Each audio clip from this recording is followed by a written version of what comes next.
तो थोड़ा सा देखना है कि आप लोग परेशान ना हो जाएंगे, सर बड़ी स्पीड से चीजें कवर करवा रहे हैं। हाँ जी जी, जिस जिसकी शादी हो गई ना उस बेचारे का तो गया टाइम। वो तो अभी भी स्ट्रेचर पे और परसों भी स्ट्रेचर पे, अल्लाह खैर करे। टॉपिक बड़ा अजीब है, इसको नहीं नहीं इसको डिस्कस करने की जरूरत ही नहीं है। चले जी, हम लोग अपना कंटेंट स्टार्ट करते हैं वहीं से जहां से हम लोगों ने इसको ड्रॉप किया था। मैं सबलाइम टेक्स्ट पे ओपन कर रहा हूँ कोड।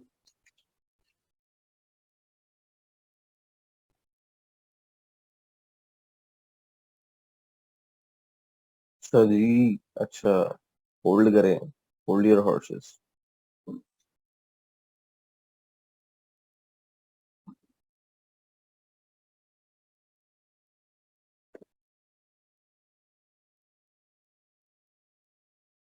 बेटा आपका ख्याल भी रख रहा हूँ, ये चीजें मैंने ना ना बताई तो आपको जल्दी किसी और ने नहीं बतानी। तो जो कर रहा हूँ आपके भले के लिए कर रहा हूँ, बस इतना ट्रस्ट रखें और चलते जाएं। अच्छा जी, कमेंट्स में डिसेबल करने लगा हूँ। कंटिन्यू करते हैं with the last thing that we wanted to continue. एक कंसेप्ट आप लोगों के साथ शेयर करना चाह रहा हूँ। सीएसएस उम्मीद है आप लोगों ने पढ़ ली होगी, W3 स्कूल से मैंने काफी सारी चीजें आपके साथ शेयर कर दी थी कि एक पोजीशन का कॉन्सेप्ट है और एक वर्टिकल अलाइनमेंट का कॉन्सेप्ट है। ये दो कॉन्सेप्ट अगर आपको आते हैं तो चीजें थोड़ी सी आपके लिए आसान हो सकती हैं। सीवी का पेज हम लोग ओपन कर लेते हैं ब्राउजर में। उसके लिए I need to go to documents, templates, HTML, CV and open with Google Chrome। ये होगा जी हमारा पेज ओपन।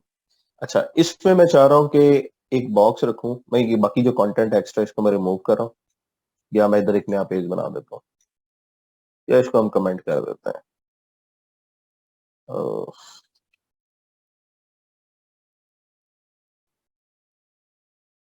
ये हो गया जी कमेंट सारा। यहाँ पे कमेंट आ रहा है, इसको आप खत्म कर दें, इसको भी कमेंट में ऐड कर दें। ठीक है। So now we make div class. इसको मैं बॉक्स का नाम दे देता हूँ, बॉक्स कंटेनर का। और यहाँ पे डिपेंड कर देते हैं, इसमें हम एक बॉक्स बनाते हैं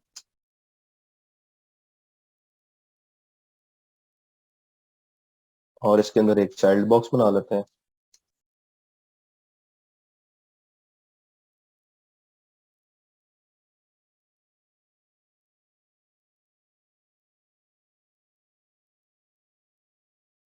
उसमें लिख देते हैं चाइल्ड बॉक्स।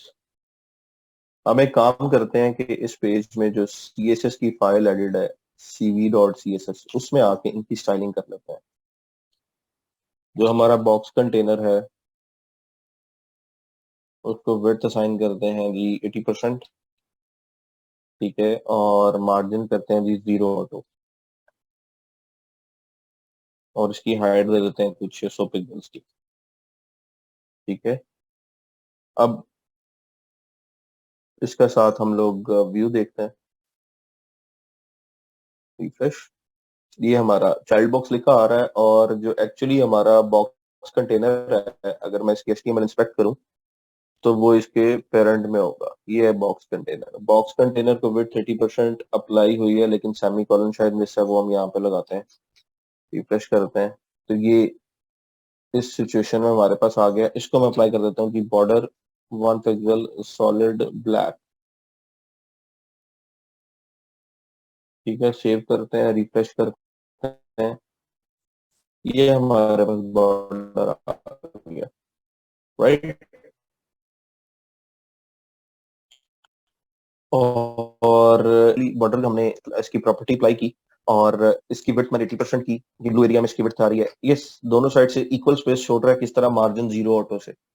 0 ऑटो का मतलब है टॉप और बॉटम का मार्जिन 0 कर दो और लेफ्ट और राइट से ऑटो कर दो। जब हम लेफ्ट और राइट से ऑटो करते हैं, याद रखिएगा वो वाले एलिमेंट्स जो कि डिस्प्ले ब्लॉक होते हैं, अगर हम उनको ये प्रॉपर्टी अप्लाई करते हैं तो वो ऑटोमेटिकली खुद को सेंटर कर लेते हैं। अगर मैं इसको कमेंट कर देता हूँ तो ये सेंट्रल लाइन अब नहीं होगा। तो किसी भी डिव को आपको सेंटर लाइन करना है तो आप टेक्स्ट लाइन सेंटर से उसको सेंटर नहीं कर सकते। आपको पूरी डिव पे या कोई और एलिमेंट है, पैराग्राफ है या कुछ भी है, उसको मार्जिन 0 ऑटो अप्लाई करना पड़ेगा। वो ऑटोमेटिकली दोनों साइड से इक्वल स्पेस लेगा और सेंटर में आ जाएगा। So this is one type of how to centre line things.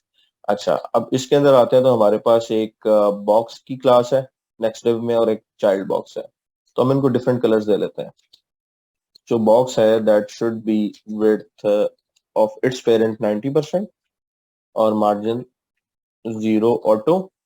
और मार्जिन जीरो ऑटो की बजाय अगर मैं टॉप बॉटम से 100 पिक्सल का मार्जिन दे लूं तो ये प्रॉपर्टी भी इसको सेंटर लाइन ही रखेगी। 100 पिक्सल टॉप और 100 पिक्सल बॉटम पे मार्जिन देगी और लेफ्ट राइट को ऑटो करके सेंटर में कर देगी इसको, ठीक है। और इसकी जो हाइट है, क्योंकि पेरेंट की हाइट 600 पिक्सल है और ये उसका चाइल्ड एलिमेंट है, ये पेरेंट है और ये चाइल्ड है, तो चाइल्ड को 100 पिक्सल टॉप से दे दिया, 100 पिक्सल बॉटम से दे दिया, तो बाकी पेरेंट में बचती है 400। तो मैं इसको 400 हाइट दे देता हूँ और इसका बैकग्राउंड कलर हम कर देते हैं जी येलो। रिफ्रेश करते हैं। सो this is now yellow box. इसके टॉप पे 100 पिक्सल आ रहा है स्पेस और बॉटम पे 100 पिक्सल की स्पेस है लेफ्ट और राइट मार्जिन ऑटो की वजह से, क्योंकि हमने इसकी विड्थ दी है 90%। ये जो 10%, ये यहाँ पे 5% बचती है और ये 5% बचती है। अगर मैं इसको ऑटो ना देता, रिफ्रेश करें जरा, इस बॉक्स में है, हम यहाँ पे जीरो कर देते हैं। जीरो का मतलब है ये लेफ्ट से शुरू हो रहा है, तो ये 10% की स्पेस बचती थी। जैसे ही हमने ऑटो किया तो इसने अपनी स्पेस को इक्वली डिवाइड किया और इसको सेंटर कर दिया। अब इसमें चाइल्ड बॉक्स है, उस चाइल्ड बॉक्स को मैं यही प्रॉपर्टीज देना चाह रहा हूँ, लेकिन मार्जिन जरा डिफरेंट होगा, कलर डिफरेंट होगा।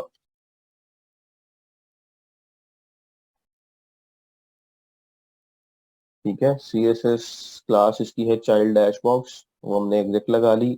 इसका इसको भी 90% विड्थ दे दी, मार्जिन टॉप बॉटम 100 पिक्सल दे देते हैं। तो क्योंकि इसकी हाइट 400 थी, 400 में से 100 पिक्सल स्पेस ऊपर छोड़ेगा, 100 पिक्सल नीचे छोड़ेगा, बाकी बचेगी 200। तो हम इसको 200 यहाँ पे अप्लाई कर देते हैं और इसका जो कलर है उसको रेड अप्लाई कर देते हैं। रिफ्रेश करते हैं और height 200 pixel, background red. Okay, इसको रिफ्रेश करें। अब ये वाला जो एलिमेंट है ये वर्टिकली सेंटर नहीं हुआ। कंसेप्ट तो यही था कि ये भी वर्टिकली सेंटर हो जाएगा, 100 पिक्सल का टॉप से मार्जिन लेगा और 100 पिक्सल का बॉटम से लेगा। बट इसने क्या किया, 100 पिक्सल का जो मार्जिन लिया है वो यहाँ से टॉप से लिया है। अगर मैं इसको मार्जिन टॉप 200 पिक्सल कर देता हूँ तो फिर ये अपने पेरेंट से, जो इसका पेरेंट है बॉक्स डैश कंटेनर, उससे 200 पिक्सल हाइट लेगा और जो इमीडिएट पेरेंट है बॉक्स, उससे इसको मजीद हाइट लेनी चाहिए। ठीक है, लेकिन आप ये देखेंगे दोनों इकट्ठे मूव करना शुरू हो गए। So this is a problem that we want to discuss. मुझे इस बॉक्स के अंदर रहते हुए इस बॉक्स को एडजस्ट करना है। अच्छा, इसमें एक पोजीशन की प्रॉपर्टी होती है, पोजीशन से मैं इसकी पोजीशन चेंज कर सकता हूँ। अगर मैं इसको एब्सोल्यूट करता हूँ तो यू गाइस कैन सी इसने ऑटोमेटिकली जो टॉप वाला 100 पिक्सल है वो ले लिया, पोजीशन एब्सोल्यूट करने पे। सो दिस इज वन सोल्यूशन। लेकिन पोजीशन एब्सोल्यूट करने से ये क्या करेगा, ये अपने पेरेंट के साथ, डायरेक्ट पेरेंट के साथ कोई भी इसका रब्त नहीं है। और उसने जो अब 90% लिया है वो उसने लिया है बॉडी के हिसाब से, इसके हिसाब से। अगर मैं बॉडी की विड्थ कम कर देता हूँ,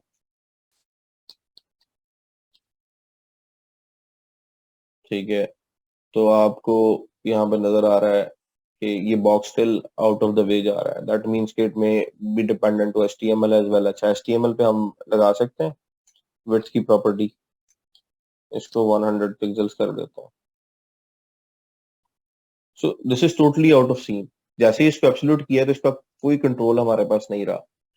तो हम कैसे इस चीज को कंट्रोल कर सकते हैं कि किन दो एलिमेंट्स के दरमियान हम लोगों ने ये चीज क्रिएट करनी है कि ये वाला जो एलिमेंट है इसको देखते हुए अपना मार्जिन अप्लाई करे या पोजीशन अप्लाई करे। तो उसके लिए कंसेप्ट होता है पोजीशनिंग का, कि आप दो एलिमेंट्स रखते हैं और चाइल्ड एलिमेंट को पोजीशन देते हैं एब्सोल्यूट की और पेरेंट एलिमेंट को पोजीशन देते हैं रिलेटिव की। तो मैं काम करता हूँ कि बॉक्स के ऊपर एक प्रॉपर्टी अप्लाई कर देता हूँ पोजीशन, और इसको मैं डिफाइन कर देता हूँ जी रिलेटिव, और इस बॉक्स के ऊपर पोजीशन लगा देता हूँ जी absolute. Now you can see कि ऑटोमेटिकली वो 100 पिक्सल टॉप से मार्जिन लेना शुरू हो गया है, 100 पिक्सल बॉटम से ले रहा है। लेकिन इसमें एक प्रॉब्लम आ रहा है कि जैसे ही हमने पोजीशन एब्सोल्यूट किया तो लेफ्ट और राइट को वो ठीक तरह से कंसीडर नहीं कर रहा। अच्छा, लेफ्ट और राइट को अब हम 100 पिक्सल अगर दें तो ये मसला हल होता है।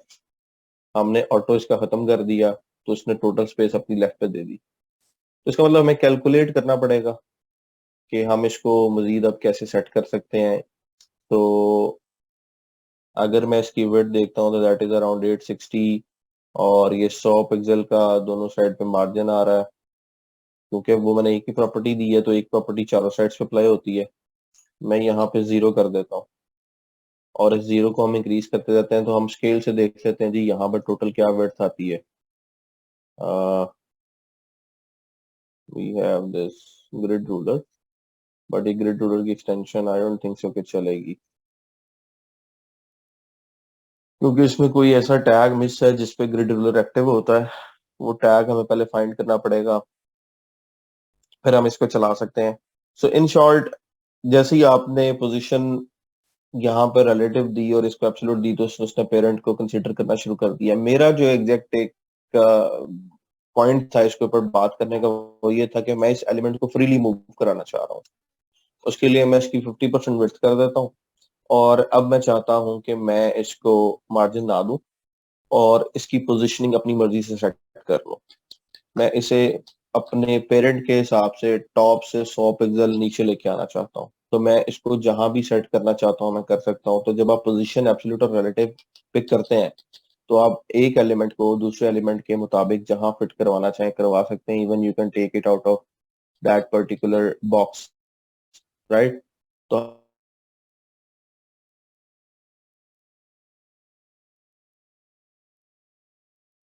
हमारे लास्ट टाइम क्वेश्चन भी किया था कि पिक्चर लगाने की समझ नहीं आ रही, तो उसमें ये कंसेप्ट आप इजीली अप्लाई कर सकते हो।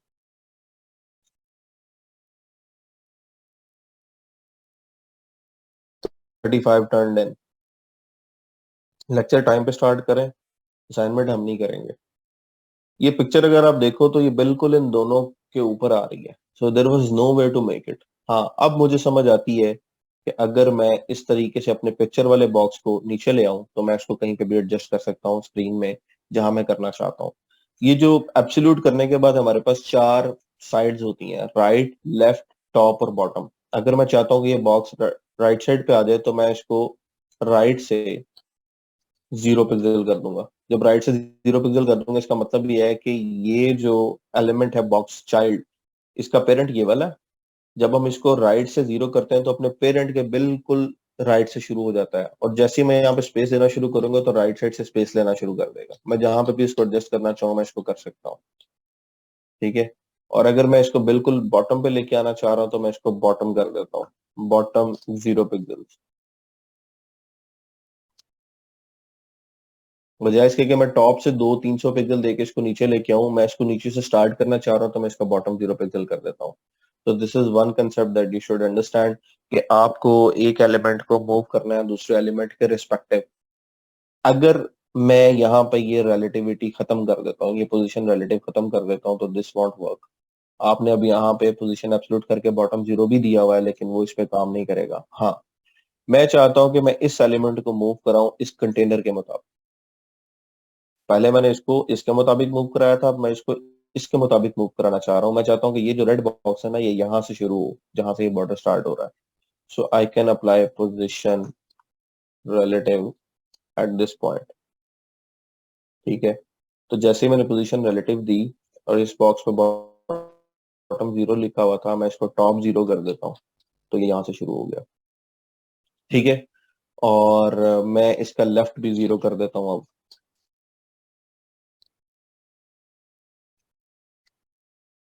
तो ये यहाँ से स्टार्ट हो गया, लेफ्ट 0 और टॉप 0 से। अगर मैं इसको बिल्कुल यहाँ से शुरू करना चाहता हूँ, तो मैं राइट 0 और टॉप 0 कर दूंगा। अगर मैं इसको इस कॉर्नर से शुरू करना चाह रहा हूँ, तो फिर मैं इसका राइट 0 करूंगा और बॉटम भी 0 कर दूंगा, तो ये यहाँ से स्टार्ट हो जाएगा नीचे से। Got it? इस कंसेप्ट की समझ आ गई है कि आप एक एलिमेंट को किसी दूसरे एलिमेंट के मुताबिक पोजीशन कर सकते हो। तो आपको क्या करना है, जो आउटर एलिमेंट है उसकी पोजीशन रिलेटिव करनी है, और जो इनर एलिमेंट है उसकी पोजीशन जो है आपको एब्सोल्यूट करनी है। और फिर आप राइट, लेफ्ट, टॉप और बॉटम की प्रॉपर्टी से उसको जहां मूव करवाना चाहते हैं कर सकते हैं। और इवन अगर आपको यहाँ से राइट साइड पे लाने के बाद लगता है कि मुझे 10 पिक्सल स्पेस देनी है, तो मैं यहाँ से 10 पिक्सल स्पेस अप्लाई कर देता हूँ। ठीक है। अब इसकी एप्लीकेशन कहाँ पे है, मैं आपको इसकी एप्लीकेशन भी बता देता हूँ।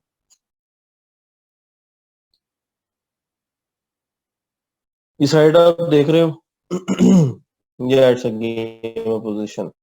सो हम यहाँ पे इस एलिमेंट के ऊपर आते हैं या इस मेन्यू के ऊपर आते हैं। जैसे ही हम किसी एलिमेंट के ऊपर आते हैं यहाँ पे तो वी सी है पॉपअप। अब ये पॉपअप जो है एक्चुअली ये पेज के फुटर में एग्जिस्ट करता है। ठीक है, लेकिन हमने इसको absolute relevant position relative position देके यहाँ पे डिस्प्ले करवाया हुआ है। अगर मैं इस बॉक्स के ऊपर आऊंगा तो ये देखें पोजीशन रिलेटिव, और ये बेसिकली कंटेनर है। इस कंटेनर के अंदर ये कैटेगरी मेन्यू पे पोजीशन लगी हुई है एब्सोल्यूट, तो टॉप लगा हुआ 0 पिक्सल्स, और मेन रैपर में भी पोजीशन रिलेटिव हो। तो ये वाला जो मेन्यू है वो इस मेन रैपर के मुताबिक मूव कर रहा है। अगर मैं इसका लेफ्ट जो है वो चेंज करता हूँ, यहाँ से मैं स्पेस दे देता हूँ 20 पिक्सल्स की, 200 पिक्सल्स की, तो ये आगे मूव कर जाएगा।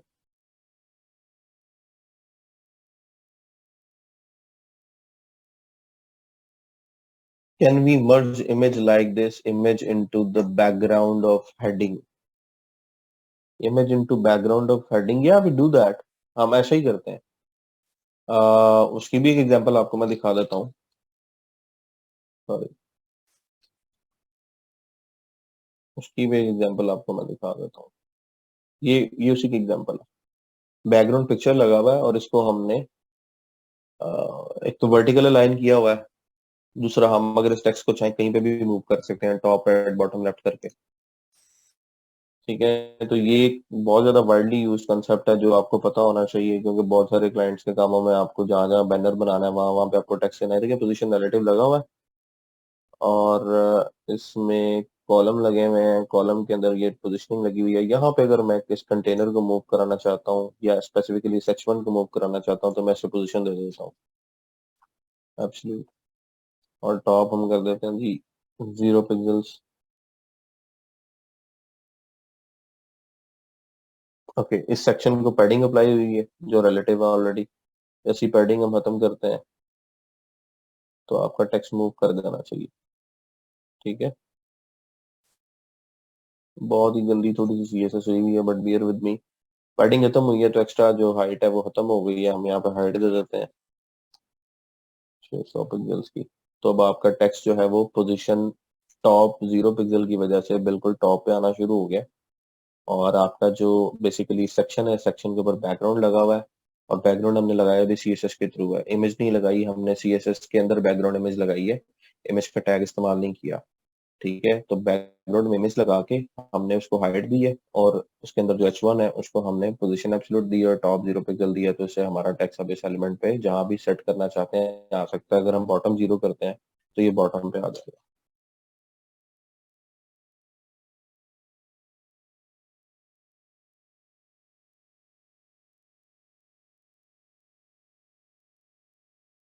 अब पॉसिबल है कि इसमें कोई और एलिमेंट भी हो जहां पर रिलेटिव चल रहा हो, क्योंकि इसमें बूटस्ट्रैप अप्लाइड है, तो वो हमें चेक करना पड़ेगा।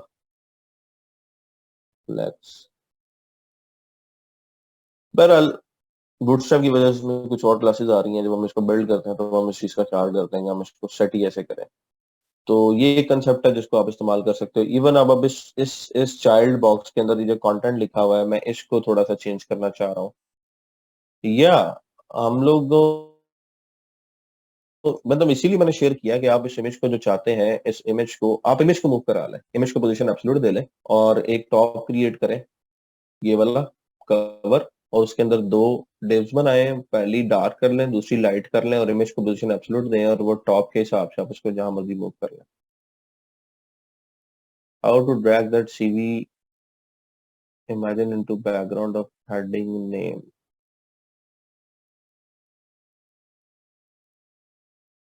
यार आप जो बात कर रहे हो मुझे समझ आ रही है कि टेक्स्ट के अंदर बैकग्राउंड लगा दें इमेज का। मोहम्मद इदरीस, हम बात करते हैं इस पे, मैं आपको अभी अनम्यूट करता हूँ, हम इसको डिस्कस करते हैं, पहले इस कंसेप्ट को हम कंप्लीट कर लें।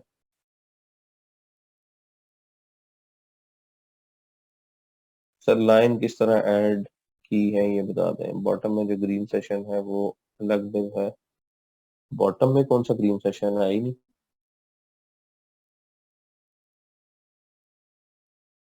ये हाँ ये वाला, हाँ ये वाला div है, इसको इग्नोर करें। लाइन किस तरह ऐड की है ये बता दें। विच लाइन गाइस, ये वाली, ये बॉर्डर होगा। दिस कैन बी, इसीलिए मैं कह रहा हूँ ना कि एक HTML का टेम्पलेट अगर हम कन्वर्ट कर लेते हैं HTML CSS को इस्तेमाल करके तो बहुत सारी चीजें क्लियर हो जाएगी कि प्रोफेशनली कैसे ये चीज काम करती है। ये वाली लाइन आप HR का टैग लगा लें, आप एक बॉर्डर लगा लें। ये वाला ग्रीन बॉटम, ये एक डिव को हाइट दी हुई है यार, ये तो बड़ा मसला नहीं है। आप इसमें दे लें, इस CV के अंदर हम आगे नीचे एक डिव दे देते हैं। स्टाइल में उसकी हाइट दे देते हैं 30 पिक्सल्स की। बैकग्राउंड हम उसको पैरेट ग्रीन कर देते हैं। बन गई आपकी वो ग्रीन लाइन।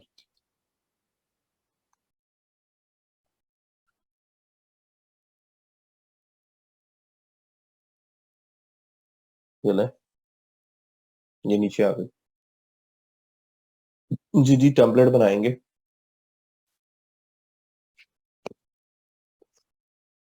तुम लोग नहीं चाह रहे कि मैं आगे जाऊं। वापस उसी कंसेप्ट पे बार बार क्वेश्चन हो रहा है। मैं दोबारा बता देता हूँ, आप चाहते हैं कि आप एक डिव को दूसरी डिव के मुताबिक कहीं पे भी पोजीशन कर लें।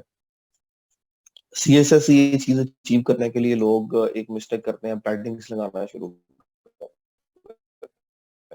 यानी जो बिगिनर बच्चा होता है और उसमें 200 पिक्सल की पैडिंग देके उसको नीचे ले आए। ये गलत कंसेप्ट है। ठीक है, या आप पैडिंग नहीं देते, आप मार्जिन दे देते हैं। मार्जिन देके इसको नीचे ले आते हैं, which is not a good concept. तो उस केस में आप एब्सोल्यूट और रिलेटिव का एक कॉम्बिनेशन बनाते हैं। जिस एलिमेंट को आपने रेफरेंस बनाना है उसकी पोजीशन रिलेटिव कर देंगे। ठीक है, और जिसको आपने मूव करना है उसकी पोजीशन एब्सोल्यूट कर देंगे। सिंपल सा कॉन्सेप्ट है। ठीक है, और उसके बाद आप जहां चाहते हैं इसको मूव करा सकते हैं। अगर आप चाहते हैं कि इस रेड बॉक्स को येलो बॉक्स के हिसाब से बॉटम पे लेके आना है तो आप पोजीशन एब्सोल्यूट देने के बाद बॉटम 0 पिक्सल कर दें। और अगर आप बॉटम के साथ राइट करना चाह रहे हैं तो राइट 0 पिक्सल कर दें। That's it. This was just a simple concept. अब इसकी एप्लीकेशंस हर जगह पर डिफरेंट तरीके से हैं, वो लॉजिक आपको खुद बनानी है कि मैं इसकी CSS कैसे लिखूंगा तो ये कैसे डिस्प्ले होगा। हाँ, इस रेड को इस बॉर्डर के हिसाब से, यानी इस आउटर डिव के हिसाब से जो कि इन दोनों का पेरेंट है, इसके हिसाब से मूव करना चाहते हैं तो इसको रिलेटिव कर दें और इसको एब्सोल्यूट कर दें। जो आउटर है वाइट बैकग्राउंड वाला, इसको आप पोजीशन रिलेटिव दे देंगे CSS में, और इस रेड वाले को पोजीशन एब्सोल्यूट दे देंगे। और उसके बाद आप इसके मुताबिक इसको इस कॉर्नर से शुरू कर लें, इस कॉर्नर से शुरू कर लें, यहाँ से शुरू कर लें, यहाँ से शुरू कर लें। बॉटम दे के लेफ्ट से 50% दे के सेंटर में ले आए। You can do anything. ठीक है। रिस्पॉन्सिव में थोड़े से मसले आते हैं, लेकिन with the passage of time आप प्रैक्टिस के साथ ये कर लेंगे। Hold on guys, don't ask miscellaneous questions, just be very specific. अच्छा, अब इसके बाद एक कंसेप्ट मैं आपसे और शेयर करना चाह रहा था। देयर केम रिक्वायरमेंट के जी मुझे इसको एक कार्ड बनाना है, इस बॉक्स को एक कार्ड में कन्वर्ट करना है। तो उसके लिए मैं क्या करता हूँ, CSS में आता हूँ और इसको विड्थ दे देता हूँ जी 150 पिक्सल्स, और हाइट दे देता हूँ जी 150 पिक्सल्स। ठीक है, मार्जिन हम खत्म कर देते हैं, ये भी खत्म कर देते हैं। और इसमें ना मैं एक इमेज लगा देता हूँ। यहाँ से हम इमेज पिक कर लेते हैं। हम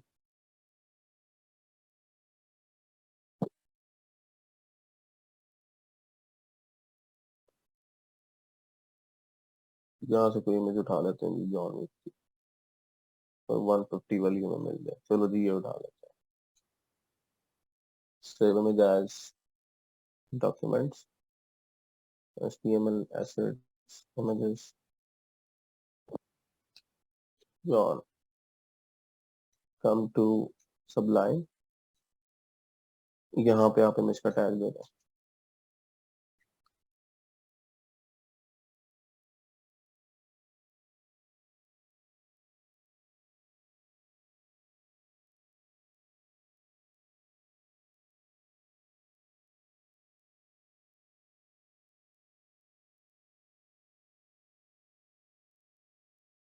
इमेज ब्रेक हो रही है, पाथ में तो मसला है। हाँ, 2 डॉट्स लगाने वाले होंगे, तो dot dot slash dot dot slash.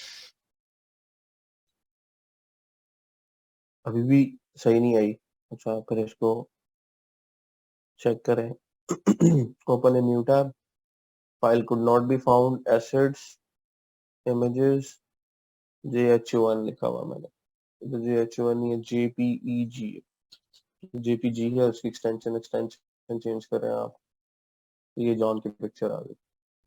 अब एक कंसेप्ट ये है कि मैंने इस इमेज को इस बॉक्स के अंदर रखा है, और इस इमेज को जैसे ही मैंने यहाँ पे पाथ दिया है, तो वो अपने ओरिजिनल साइज के अंदर आ गई है। अब इसको कैसे फिक्स करें? क्या इमेज के ऊपर हम विड्थ और हाइट अप्लाई करें?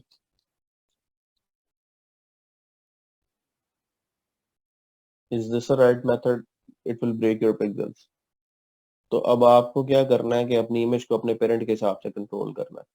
तो उस केस में आपने चाइल्ड बॉक्स जो है उसको विड्थ और हाइट 150 पिक्सल, और ये दोनों मतलब इसको एक अपने स्क्वायर एक कार्ड बना दी है, 150 विड्थ और 150 हाइट। जिस बॉक्स की विड्थ और हाइट सेम होती है उसको हम स्क्वायर बोलते हैं, ठीक है। अगर विड्थ और हाइट डिफरेंट हो तो उसको रेक्टेंगल बोलते हैं।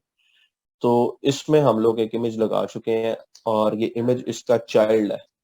तो चाइल्ड पे CSS लगाने के लिए हम पेरेंट का नाम देंगे और उसके बाद उसका चाइल्ड डिफाइन कर देंगे। चाइल्ड जो है मेरा, उसमें मैंने कोई क्लास नहीं लगाई। तो अगर मैं क्लास देता हूँ यहाँ पे IMG, तो फिर मैं इसको एज अ क्लास इस्तेमाल कर सकता हूँ। जब तक मैंने क्लास नहीं दी थी, मैं टैग के ऊपर CSS कर रहा था, क्योंकि हम पहले डिस्कस कर चुके हैं कि हम टैग पे डायरेक्टली CSS लगा सकते हैं। क्योंकि मैंने क्लास लगा दी है, तो मैं यहाँ पे IMG लिख रहा हूँ, और IMG लिखने के बाद मैं इसकी विड्थ कर रहा हूँ 100%। अब इसका क्या मतलब है? इसका मतलब ये है कि इसका जो पेरेंट है, यानी इमेज का जो पेरेंट है, विच इज चाइल्ड बॉक्स की जितनी विड्थ है 150 पिक्सल, इमेज की भी विड्थ उतनी ही कर दो। जब हम ये प्रॉपर्टी अप्लाई करते हैं, तो फिर क्या होता है कि ऑटोमेटिकली अपने पेरेंट के हिसाब से अपनी विड्थ को वो एडजस्ट करेगा, और आपके जो पिक्सल ब्रेक हो रहे होते हैं इमेज के ऊपर विड्थ और हाइट लगाने से, वो ब्रेक नहीं होंगे, ठीक है। अब इस कार्ड को मैं मूव करना चाहता हूँ। मैं चाहता हूँ कि ये बिल्कुल इस पेज के इस बॉक्स के सेंटर में आ जाए, राइट। तो इसको इस बॉक्स के सेंटर में करने के लिए मुझे क्या करना पड़ेगा? क्योंकि अब इमेज इसमें लग चुकी है चाइल्ड बॉक्स में, child box is just acting as a wrapper, उसके एक इसके एक पैकिंग के तौर पे काम कर रहा है। जो चाइल्ड बॉक्स की डिव है वो इमेज की पैकिंग के तौर पे काम कर रही है। मैं चाह रहा हूँ कि मैं इस चाइल्ड बॉक्स को मूव करवाऊं। उसके लिए मुझे पता है कि ये एक डिव है, तो इसको मार्जिन 0 ऑटो अगर मैं देता हूँ, तो ये ऑटोमेटिकली सेंटर में आ जाएगी। आ जाएगी। अब इसको वर्टिकली अलाइन करना है, तो उसके लिए मैं क्या करूं? लोग क्या करते हैं, वो मार्जिन दे देते हैं। जो पहले मैं कंसेप्ट आपके साथ शेयर करने जा रहा था कि ये मार्जिन है, तो मैं यहाँ से मार्जिन टॉप दे देता हूँ। क्योंकि मार्जिन की प्रॉपर्टी जो है उसमें आप चारों प्रॉपर्टी एट अ टाइम दे सकते हैं। हम इसको 100 पिक्सल कर देते हैं जी टॉप, राइट से ऑटो, बॉटम से हम कर देते हैं जी 100 पिक्सल, और लेफ्ट से ऑटो, ठीक है। अभी ऑटो ऑटो दोनों जगह पे लगा हुआ है, ये राइट है और ये लेफ्ट है, ये टॉप है और ये बॉटम है। क्लॉकवाइज अगर आप देखेंगे, टॉप राइट बॉटम और लेफ्ट, ठीक है। अब नीचे वाला तो हमें मार्जिन नहीं चाहिए, हम तो पहले उसको सेंटर में करने जा रहे हैं, तो हम इसको 0 कर देते हैं। नीचे से जो मार्जिन है, ऊपर से मजीद मार्जिन दे देते हैं। बट ये चाइल्ड बॉक्स जो है, ये जैसे इस पे मार्जिन हम लगा रहे हैं, ये तो अपने पेरेंट के हिसाब से मूव करना शुरू हो गया, विच इज नॉट गुड। तो अब हम क्या करें? अच्छा, इसकी पोजीशन क्या चेंज करने से बात बनती है?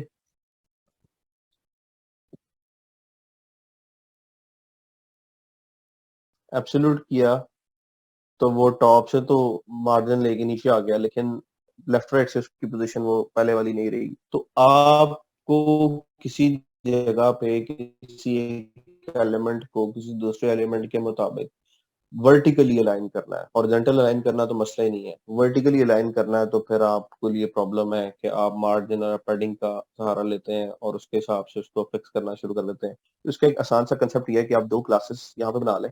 एक क्लास बनाए टेबल की, और उसमें आप विड्थ दें 100%, हाइट दें 100%, और डिस्प्ले कर दें जी टेबल, राइट, और एक क्लास दें टेबल सेल की। This is a generic class. मैं नॉर्मली जहाँ पे मुझे काम करना होता है मैं दो क्लासेस बना के रख लेता हूँ, विड्थ 100%, हाइट 100%, एंड यहाँ पे डिस्प्ले बना दें इसका टेबल सेल, और वर्टिकल अलाइन कर देंगे मिडल। अब आपने जहां पे भी किसी एलिमेंट को वर्टिकली पोजीशन करना है वहां पे आप ये दो रैपर्स अप्लाई कर देंगे। अब दो रैपर्स कैसे अप्लाई करेंगे? मैं इसको अगर टेबल करता हूँ और इसको टेबल सेल करता हूँ तो क्या ये मसला हल हो जाता है? देखें, बाय डिफॉल्ट इस डिव का जो डिस्प्ले था वो ब्लॉक था, मैंने इसको टेबल करना है तो इसने खराब हो जाना है। तो अप्लाई करने का मकसद ये नहीं है कि आप ऑलरेडी जो बनी हुई अरेंजमेंट है आप उसको खराब कर दें।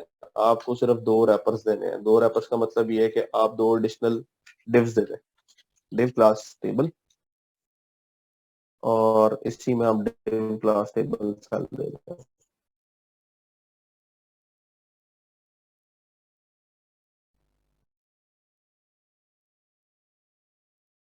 ठीक है, और आपका ये जो चाइल्ड बॉक्स का कोड है इसको उठाएं यहाँ से और इस टेबल सेल में ले जाएं।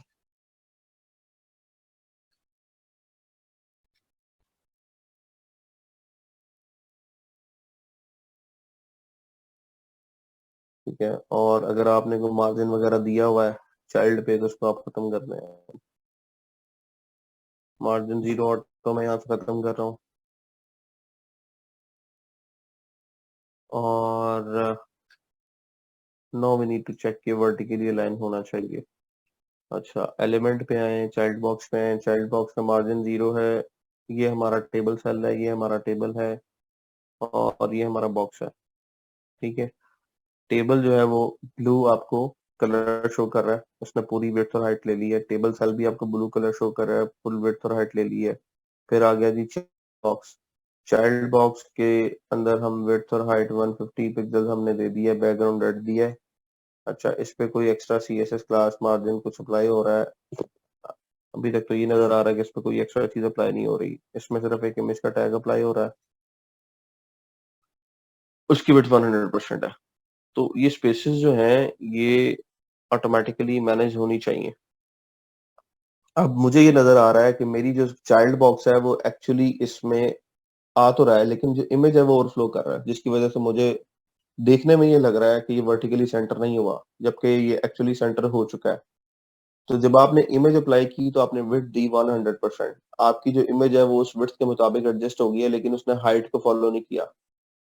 दोबारा समझें बात को, जो चाइल्ड बॉक्स था उसकी विड्थ थी 150 और हाइट थी 150। वो कितना है? ये जो ऑरेंज एरिया आपको नजर आ रहा है वो इतना है, लेकिन आपकी इमेज उससे बाहर निकल रही है। तो इस केस में क्या सोल्यूशन होता है कि आप जो क्लाइंट से इमेज लेंगे वो एग्जैक्ट उसी साइज की लेंगे। अगर आपको इमेज उस साइज की नहीं मिलती तो हमारे पास ये एक देसी तरीका है जिससे हम लोग विड्थ 100% दे के पिक्सल ब्रेक ना करें। फिर उस केस में हाइट में कॉम्प्रोमाइज करना पड़ता है। अगर मैं यहाँ पे हाइट, नॉर्मली तो हम ऑटो देते हैं ताकि वो ब्रेक ना करे। अब हमारा यहाँ पे मसला ये है कि हमको वही चाहिए विड्थ हाइट जो कि उस बॉक्स की है, ताकि हम वर्टिकल जो सेंटर है उसको चेक कर लें। अब अगर आप देखेंगे आपका जो ऊपर से एरिया है और नीचे से एरिया है वो बिल्कुल सेम है, और अब आप इसको वर्टिकली आपने सेंटर कर लिया और हॉरिजॉन्टली भी सेंटर करना चाह रहे हैं, तो यहाँ पे I think text line centre की प्रॉपर्टी अगर लगाते हैं तो क्या से काम हो जाएगा? नहीं। तो फिर हम यहाँ पे क्या करें? टेबल सेल में अगर हम टेक्स्ट लाइन सेंटर लगाते हैं तो will that work for us? No, ऐसे भी काम नहीं किया। तो फिर हमें एक प्रॉपर्टी का पता है, मार्जिन 0 ऑटो वाला, हम उसको साथ एक्टिवेट कर देते हैं। तो इस केस में ये आपके पास बॉक्स बिल्कुल इस पूरे बॉक्स के मुताबिक सेंटर में आ गया। तो वर्टिकल सेंटर करना बहुत ज्यादा जगहों पे एक मुश्किल टास्क बन जाता है, और हम लोग खपते रहते हैं पैडिंग और मार्जिन के साथ। इसका एक्चुअल तरीका ये है कि आप टेबल टेबल सेल इस्तेमाल कर ले। दूसरा तरीका फ्लेक्स के साथ है कि आप डिस्प्ले फ्लेक्स कर लें और अलाइन आइटम्स जो है उसको वर्टिकली मिडल कर लेते हैं, जिससे आपकी एलिमेंट्स मिडल हो जाते हैं। बट फ्रेंकली मैं बहुत ज्यादा काम फ्लेक्स पे नहीं करता, मैं ज्यादा काम ब्लॉक में करता हूँ। तो मैं यही तरीका जो है वो इस्तेमाल करता हूँ। इस चीज की समझ आ गई है? मैं इस इमेज को निकाल देता हूँ, इमेज आपको कंफ्यूज कर रही होगी, इमेज का कंसेप्ट अलग था। मैं ऐसे में इसको खत्म कर देता हूँ और चाइल्ड बॉक्स को एक कलर दे देता हूँ। चाइल्ड बॉक्स को हम जी बैकग्राउंड रेड रहने देते हैं, ठीक है। और हम चाइल्ड बॉक्स को मार्जिन 0 ऑटो अनकमेंट कर देते हैं। मार्जिन 0 ऑटो से वो मिडल में आ गई और टेबल और टेबल सेल से वो वर्टिकली मिडल में आ गई।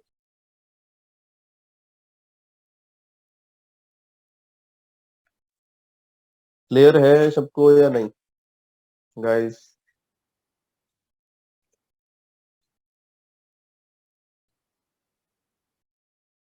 ओके, यहाँ पे 4 लोगों ने हाथ खड़े किए हैं। मैं क्वेश्चंस ले लूँ, उसके बाद मैं वापस आता हूँ कंटेंट की तरफ। महबूब खालिद, अनम्यूट किया आपको। अस्सलाम वालेकुम सर। वालेकुम सलाम। सर एक प्रॉपर्टी होती है बॉर्डर रेडियस, वो किस चीज के लिए यूज करते हैं हम? वो हम अगर बॉर्डर को सर्कल करना चाहते हैं उसके लिए इस्तेमाल करते हैं। जैसे ओके सर। हमारे पास ये चाइल्ड बॉक्स है, मैं चाहता हूँ इसके कॉर्नर्स को राउंड कर लूँ। अगर मैं बॉर्डर रेडियस 4px करता हूँ तो उसका क्या होगा इम्पैक्ट? ये देखो ना, अभी स्क्रीन नजर आ रही है आपको?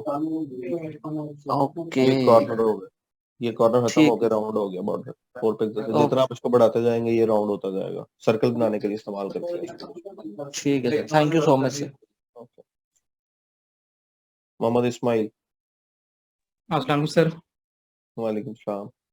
सर ये जैसा कि सीवी में तो जो है ना काफी सारे सब चाइल्ड यानी कि बॉक्स यूज किए जाते हैं, तो फिर उसको फिर कैसे यानी कि जो है ना हम पोजीशन यूज करेंगे, रिलेटिव यूज करेंगे या क्या करेंगे मैंने आपको उसको? तरीका बता दिया है, अब ये चीज तो आपने खुद देखनी है कि हम इसको कैसे इस्तेमाल करेंगे। कंसेप्ट एक लेफ्ट आपको साइड और बता एक दिया। राइट साइड जैसे यूज होती है। अब आप किस एलिमेंट की बात करें स्पेसिफिकली? जैसा कि लेफ्ट साइड पे एजुकेशन और एक्सपीरियंस को ऐड किया गया और राइट साइड पे कॉन्टेक्ट स्किल और ये हैं। तो आप पहले ही 2 डिव्स बना लें, एक लेफ्ट बना लें, एक राइट बना जी लें। सर। लेफ्ट वाले में आप लेफ्ट के बॉक्सेस ऐड करते जाएं, राइट वाले में राइट के बॉक्सेस ऐड करते जाएं। ठीक सर, फिर इससे भी दरमियान आपको वाले को? जी सर। दरमियान वाला भी लेफ्ट का ही पोर्शन बन जाएगा ना, क्योंकि इसके जी ऊपर ये सर। लाइन आ रही है, ये लाइन इकट्ठी है। मैं आता हूँ ठीक इसके सर। ऊपर, मुझे पता आप लोगों के इसमें मसले आएंगे। मैंने दी इसीलिए थी क्योंकि क्वेश्चन अराइज हो इसके ऊपर। जब तक okay question sir, arise thank नहीं यू होता सर। सीखा नहीं जाता। जवेरिया रामीन, अस्सलाम वालेकुम सर। हेलो। वालेकुम सलाम। जी जी बोले। जी सर, मैंने ये पूछना था, मेरा बहुत बेसिक सा क्वेश्चन है कि जैसे एक डिव के अंदर हम मतलब आप दूसरी डिव अप्लाई कर रहे हैं, तीसरी डिव अप्लाई कर रहे हैं, तो वो मतलब किस डिव में क्या चीज मतलब हम दूसरी प्रॉपर्टीज अगर ऐड करनी हो, जैसे आपने चाइल्ड बॉक्स दूसरे बॉक्स में ऐड किया, तो वो डिव उसी दूसरी डिव के अंदर अप्लाई करेंगे या हम्म मतलब सेपरेट यानी? करते हैं तो आपने रूल लिखना होता है। अगर आप किसी ऐसे बॉक्स पे या किसी ऐसे टैग पे सीएसएस करना चाहते हैं जिसका कोई ना कोई पेरेंट ऑलरेडी एग्जिस्ट करता है, तो आप पहले पेरेंट का रेफरेंस देते हैं, फिर चाइल्ड लगाते हैं। ठीक है, 2 बातें हैं यहाँ पे भी, ये कंसेप्ट भी बड़ा इंपॉर्टेंट है। मेरे पास अगर 2 बॉक्सेस हो यहाँ पर, जी ठीक है, मैंने वही पिछला बॉक्स है वो रिपीट कर दिया। इस केस में मेरे पास यहाँ पे 2 बॉक्सेस बन जाएंगे। ये वाला भी बॉक्स आ गया, ठीक है। मैं ग्रीन डिव को बैकग्राउंड को खत्म कर रहा हूँ और ये वाला जो मेरे पास बॉक्स कंटेनर है इसकी हाइट को ऑटो कर रहा हूँ, क्योंकि मैंने इसको फिक्स किया हुआ है इसलिए वो ब्लैक बॉर्डर पहले ही खत्म हो जाता है। अब ये ठीक 2 बॉक्सेस आपके पास आ रहे हैं। आप चाहते हैं कि इस बॉक्स पे कोई और कलर करें और इस बॉक्स पे कोई और कलर करें। बनावट दोनों की एक जैसी है, बाकी प्रॉपर्टी सेम है, कलर डिफरेंट करना है। तो वो आप ठीक कैसे करेंगे? आपके पास 2 ऑप्शन है, या तो आप इनको डिफरेंट क्लासेस दे दें। आपने यहाँ पे बॉक्स लिखा हुआ है, बॉक्स के साथ एक क्लास लगा दें 1 की और यहाँ पे लगा दें 2। अब आपके पेरेंट को 2 क्लासेस लगी हुई है, ठीक है। है। आपने बैकग्राउंड कलर देना है बॉक्स को, वो आप यहाँ पे ना दें, चाइल्ड बॉक्स को, ठीक है। जी यहाँ से आप रिमूव कर दें, यहाँ पर दें जी 1। 1 इज अवर पेरेंट क्लास और उसमें चाइल्ड क्या है जी? बॉक्स डैश चाइल्ड या चाइल्ड डैश बॉक्स। पहले वाले का बैकग्राउंड कलर मैं दे देता हूँ जी रेड, ठीक है। और दूसरे वाले का बैकग्राउंड कलर दे देता हूँ green. So this is nested CSS. Nested elements के लिए आप इस तरह का सीएसएस करते हैं कि आप उनको पेरेंट का रेफरेंस देते हैं कि 1 में जो चाइल्ड बॉक्स है उसको रेड कर दो, 2 में जो चाइल्ड बॉक्स है उसको ग्रीन कर दो। ये आसान तरीका है इसका। ठीक है। ये रेड हो गया और ये ग्रीन हो गया। बात समझ आ गई? जी जी। एट सम पॉइंट हमारे पास इस तरह होता है कि हमारा HTML पे कंट्रोल नहीं होता। लाइक मेरे पास कोई ऐसा कंट्रोल नहीं है, मेरे पास HTML की फाइल ही नहीं है। मुझे क्लाइंट ने सिर्फ बिल्कुल। CSS की फाइल दी है, या जिस सॉफ्टवेयर में हूँ वहाँ पे HTML नहीं चेंज कर सकते, सिर्फ CSS चेंज कर सकते हैं। तो CSS आपको एक सोल्यूशन देती है कि आप पेरेंट का नंबर बता दें। यानी पेरेंट है बॉक्स, बॉक्स का nth ऑफ टाइप होता है, प्रॉपर्टी होती है, फर्स्ट ऑफ टाइप होती है, nth चाइल्ड होती है। ये सूडो सिलेक्टर्स में आते हैं। मैं कहता हूँ nth चाइल्ड 1 को ये कर दो और nth चाइल्ड 2 ऑफ बॉक्स को ग्रीन कर दो। वो रेड हो गया और वो ग्रीन हो गया।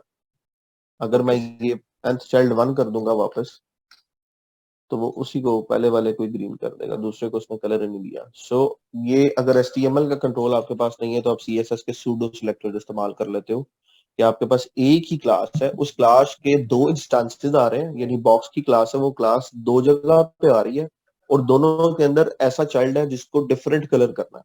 तो आप पेरेंट का नंबर बता दो कि जो बॉक्स है, बॉक्स नाम का जो डब्बा है, उसका जो पहला इंस्टांस है उसको आप रेड कर दें, उसके चाइल्ड को, और जो दूसरा इंस्टांस है उसमें यही सेम क्लास है और उसको ग्रीन कर दें। तो आप CSS इसको कंट्रोल कर सकते हैं। ओके। ठीक है, चलो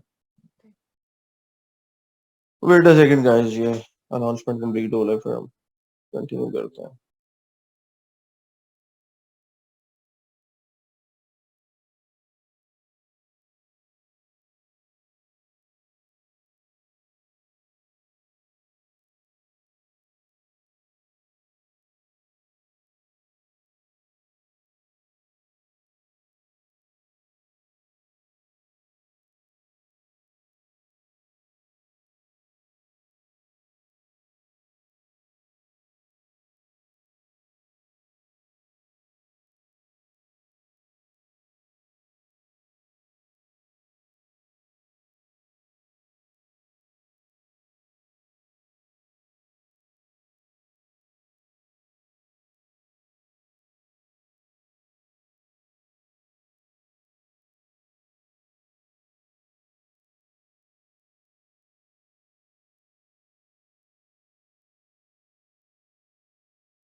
जी, ये कुछ कंसेप्ट है जो आपको पता होने चाहिए, और मेरा ख्याल है इसके अगर ये चीजें आपको समझ आ गई हैं तो हम अब मूव कर सकते हैं कि हम HTML और CSS को इस्तेमाल करके कुछ बना लें। एक क्वेश्चन मजीद है आयशा नसीर का। जी आयशा। अस्सलाम वालेकुम सर। वालेकुम सलाम। सर एक्चुअली ना 10:30 लाइट बंद हो गई थी तो कुछ स्टेप मिसिंग हो गए लेक्चर के ना, तो कंफ्यूजिंग कर रहा है ये मुझे जो आप बता रहे हैं। और अटेंडेंस का भी बताना था, वो मैंने आपको मेल कर दी थी स्क्रीनशॉट लगा के, तो उसमें भी मैंने वो कोई देखी अपडेट थी और नहीं मिली। अटेंडेंस मैंने डिस्कस की थी मिस से, और मैं बड़ा शर्मिंदा हुआ उसके बाद। उन्होंने मुझे बताया कि इन्होंने जो लेक्चर्स अटेंड किए हैं, कहीं पे 9 मिनट का अटेंडेंस टाइम आ रहा है, कहीं पे 4 मिनट का आ रहा है। नहीं नहीं, मैंने पूरी क्लास अटेंड करती हूँ, सिर्फ ये अभी आज लाइट फिर ऑफ हुई है, वो भी 10-20 मिनट के लिए, फौरन से मैंने फिर से ज्वाइन कर लिया। आपकी उनके साथ बात हो चुकी थी इस बारे में? मैंने उनको मैसेज किया लेकिन उन्होंने रिप्लाई नहीं किया। मेल मैंने अच्छा, 2 दफा आप सेंड एक किया। आप थे और एक आई थिंक कोई अफनान नाम था, क्या नाम था, किसी कोई फीमेल थी जिनकी मुझे कल ईमेल मिली थी। उन्होंने भी मुझे ईमेल की थी, मेरे साथ भी ये मसला आ रहा है और मेरी 4 या 5 एब्सेंट्स। सर मैं डेली क्लास का स्क्रीनशॉट ले लेती हूँ एक, अगर मतलब स्टार्ट पे यहाँ ले लेती हूँ या एंड अभी पे ले अभी लेती क्या हूँ। कंडीशन है आपकी? कल की अटेंडेंस लगी हुई है कि नहीं? और आपको ये भी बताना था कि एब्सेंट में मेरा नेम नहीं आ रहा, लेकिन अटेंडेंस अपडेट नहीं हो रही। अपडेट नहीं हो रही वो अलग बात है, एब्सेंट्स में नेम तो नहीं ना आ रहा। जी, वो मुझे नहीं मिलता, वो वहाँ से मैं रोज़ाना चेक करती हूँ, लेकिन अपडेट अटेंडेंस नहीं हो रही, वो 5 की 5 चले वो वैसे ही है। मैडम से मैं कंसल्ट कर लूंगा इस बारे में कि वो मुझे यहाँ तो बता दें कि मैं एंड पे स्क्रीनशॉट ले लिया करूँ क्लास का, या फिर शुरू पे ले लेती हूँ। वैसे मुझे होता है कि मैं डेली एक क्लास का स्क्रीनशॉट ले लूँ, अगर अटेंडेंस में कोई इशू आए तो वो मिस के साथ मैं डिस्कस कर लूँ। स्क्रीनशॉट से तो मसला हल नहीं होता, आपके जूम की क्लास के टाइम से मसला हल होता है। आपने 90 मिनट्स आई नहीं थिंक नहीं सर, स्टार्ट मैं करना होता पूरा है क्लास का। अगर लाइट का इशू ना हो या बैकअप का कुछ इशू हो, वैसे मैं ज्यादा जाती नहीं है, सिर्फ आज भी 10-15 मिनट के लिए गई है, मैंने मेरी फौरन बात से सुनो, क्लास जो ज्वाइन जो कर। तरीका है अगर आप उस तरीके के मुताबिक चल रहे हैं तो डोंट वरी, किसी के अटेंडेंस का इशू नहीं आएगा। बिकॉज ये आपका पहला बैच नहीं है, मेरा ये कम से कम कुछ 27वां बैच है। आपसे पहले 26 बैचेस में पढ़ा चुका हूँ, ठीक है। Okay sir.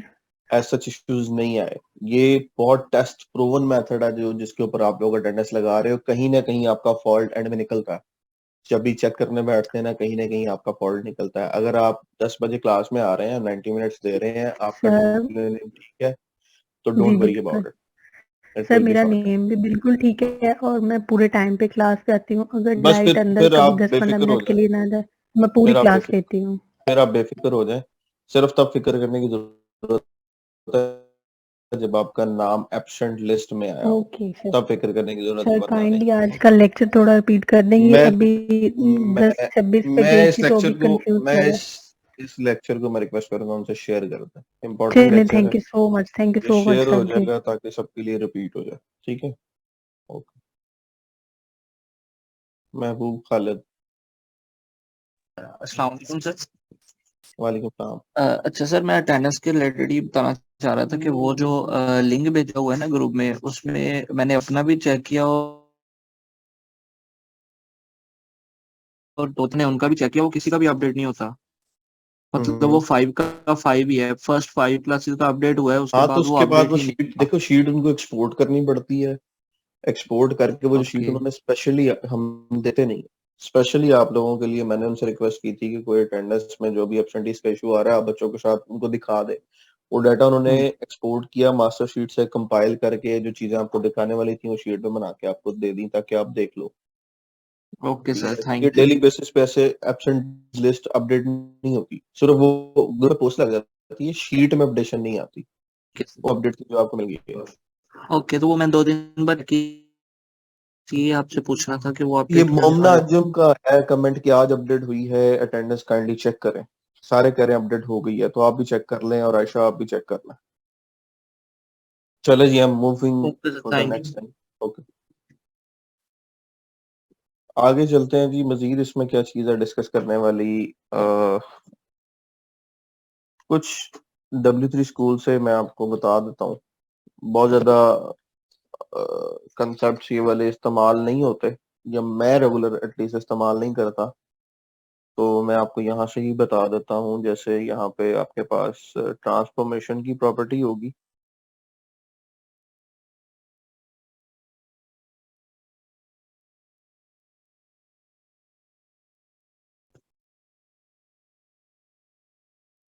To D 3D transform, transitions और एनिमेशन, ये 3-4 कंसेप्ट्स हैं जो कि एक दूसरे के साथ मिलते जुलते हैं। आपने इनको ऐसे ही वहां से देख लेना है और इनको समझ लें। CSS transforms allow you to move, rotate, scale and skew elements. ठीक है, mouse over the element below to see a 2D transform. जैसे इसके ऊपर माउस लेके आता हूँ तो आपको ये 2D ट्रांसफॉर्मेशन में नजर आएगा कि ये मूव कर रहा है, रोटेट कर रहा है।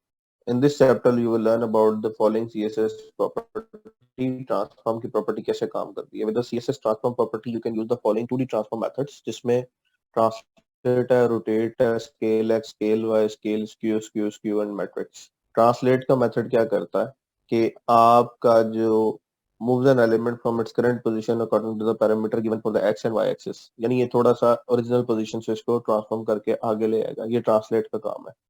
रोटेट का काम है उसको रोटेट करवाएगा। ठीक है, अगर हम रोटेट के ऊपर आते हैं, ट्राई इट योरसेल्फ पे, तो इसने क्या किया हुआ है यहाँ पे, पहले H1 में हेडिंग दी हुई है ये वाली, फिर पी में rotate method rotates an element clockwise और काउंटर क्लॉकवाइज, ये टेक्स्ट पी का आ गया। फिर आपके पास एक ही डिव है, ये डिव है नॉर्मल एलिमेंट की जो उसने लगाया हुआ, आपको सिर्फ दिखाया हुआ है, और माई डिव के ऊपर उसने ट्रांसफॉर्म की प्रॉपर्टी अप्लाई की हुई है। ठीक है, अब अगर हम माई डिव को यहाँ पे देखें, डिव को उसने किया हुआ जी 300 pixel width, height 100 pixel, background colour yellow, border 1 pixel solid black. My div को रोटेट किया हुआ है 20 डिग्री पे, यानी ट्रांसफॉर्म करके उसने रोटेट की प्रॉपर्टी लगा के उसको ट्रांसफॉर्म करवाया हुआ है। ये जो इफेक्ट हम यहाँ पे देख रहे थे, एक कॉम्बिनेशन ऑफ टू प्रॉपर्टीज होगा, इस पे भी बात करते हैं। अच्छा, स्केल मेथड इंक्रीजेस और decreases the size of an element given for the width and height. आपका जो ओरिजिनल एलिमेंट है उसके मुताबिक स्केलिंग कर देगा। This div element is 2 times of its original width and 3 times of its original height. Original क्या है जी, margin 150 का दिया हुआ, width 200 है, हाइट 100 है, तो ये उससे कहीं ज्यादा आपको डिस्प्ले हो रहा है, क्योंकि यहाँ पे ट्रांसफॉर्म की प्रॉपर्टी लगी हुई है 2,3। अभी 2,3 का क्या मतलब है?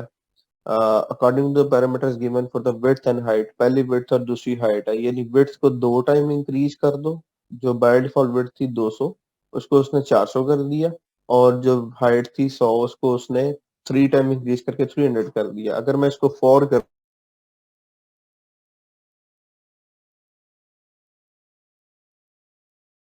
करता हूँ, मैं 1 कर दूं, तो ये वापस अपनी ओरिजिनल विड्थ पे आ जाएगा 200 पे, इस तरह से। तो ये ट्रांसफॉर्म का कंसेप्ट है कि आप ओरिजिनल सोर्स को उसको रोटेट कराना चाह रहे हैं, इंक्रीज कराना चाह रहे हैं। अच्छा, स्केल एक्स स्केल वाई का क्या मतलब है? इसका मतलब है कि इसको हॉरिजॉन्टली स्केल करेगा। ठीक है, क्योंकि ये वाली जो हमने प्रॉपर्टी पहले इस्तेमाल की थी स्केल, जिसमें दो पैरामीटर्स आ रहे थे, उसका मतलब ये था कि ये विड्थ और हाइट दोनों को कर रहा है।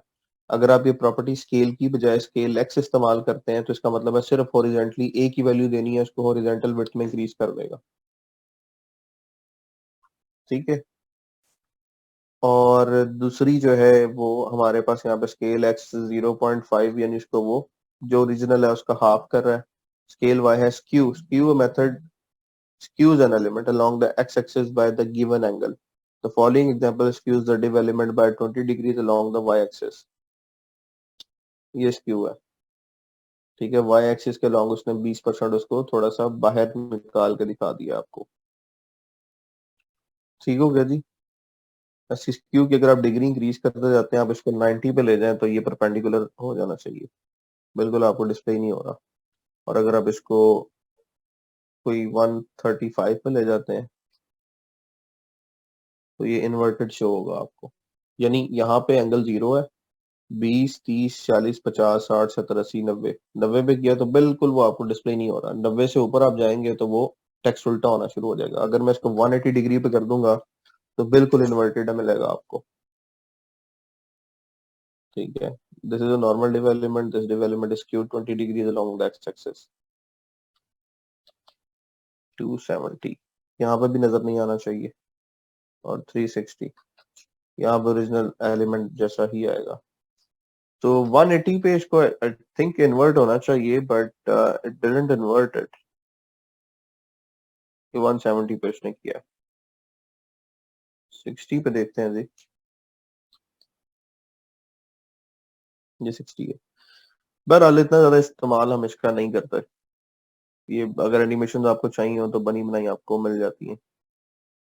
Matrix method combines all the 2D। फिर आपको 2 डिव्स बनानी पड़ेंगी उमैर फारूक, आपको ये बॉक्स अलग रखना पड़ेगा और टेक्स्ट के अंदर आपको अलग रखना पड़ेगा, और वो पोजीशन एब्सोल्यूट देना पड़ेगी। तो इसका फायदा ही कोई नहीं है। यानी आप यहाँ पे एक एलिमेंट और बना लें,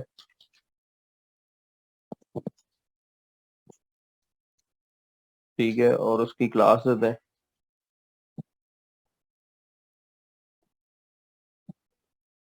नो स्क्यू, और जो आपका पी डॉट नो स्क्यू है, किसी टैग के साथ उसकी क्लास दे के भी सीएसएस कर सकते हैं। जैसे पी की क्लास नो स्क्यू है, तो मैं ऐसे भी सीएसएस लिख सकता हूँ। इसकी पोजीशन मैं एब्सोल्यूट कर दूंगा, या इसको मैं मार्जिन दे सकता हूँ, whatever I want to do. इसमें से ये टेक्स्ट आप खत्म कर देंगे, जो स्क्यू आपने टेक्स्ट दिया हुआ है। ये टेक्स्ट उठा के हम इधर ले आते हैं।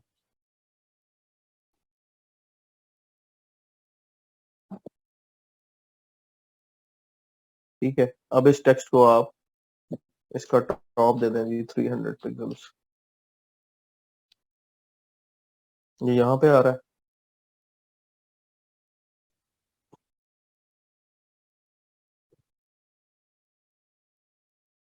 इसको आप 300 पिक्सल से ऊपर लें, तो ये बात मैं आपको बता चुका हूँ पहले, और इसका जी इंडेक्स आप 1 कर दें। जी इंडेक्स का काम क्या होता है, किसी एलिमेंट को आपकी तरफ मूव कराता है। किसी प्लेन में कितने एक्सेस होते हैं? प्लेन का मतलब होता है एक सर्विस, जैसे टेबल है, टेबल में कितने एक्सेस हैं, हमें नजर आ रहा होता है कि इसकी विड्थ है और इसकी हाइट है, और बेसिकली उसकी डेप्थ भी होती है, तो इट इज बेसिकली 3 एक्सेस। ठीक है, आपने अगर एक पेपर हाथ में पकड़ा हुआ है और आप उसके एक्सेस देखना चाहते हैं, तो एक पेपर की वर्टिकल हाइट है, एक हॉरिजेंटल है। जैसे ये वाला अगर एक एलिमेंट की मैं बात करूं, इसके 3 एक्सेस है, एक एक्सेस ये है वाई एक्सेस, एक एक्सेस ये है एक्स एक्सेस, एक एक्सेस आपकी तरफ आ रहा है जो आपको नजर आ रहा है 3D में। तो हम जैसे जी इंडेक्स 1 करते हैं तो ये 3D में मूव करेगा, ये टेक्स्ट ऊपर आ जाएगा। ठीक है, और आप इसका टॉप 250 कर दें। अब आपका टेक्स्ट नजर ऐसे ही आ रहा है कि टेक्स्ट क्यू नहीं कर रहा, लेकिन डिव्स क्यू कर रही है।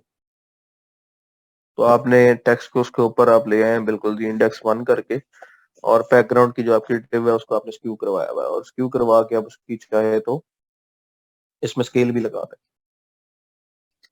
क्या दो ट्रांसफॉर्म प्रॉपर्टीज इकट्ठी इस्तेमाल हो सकती हैं, स्क्यू और स्केल?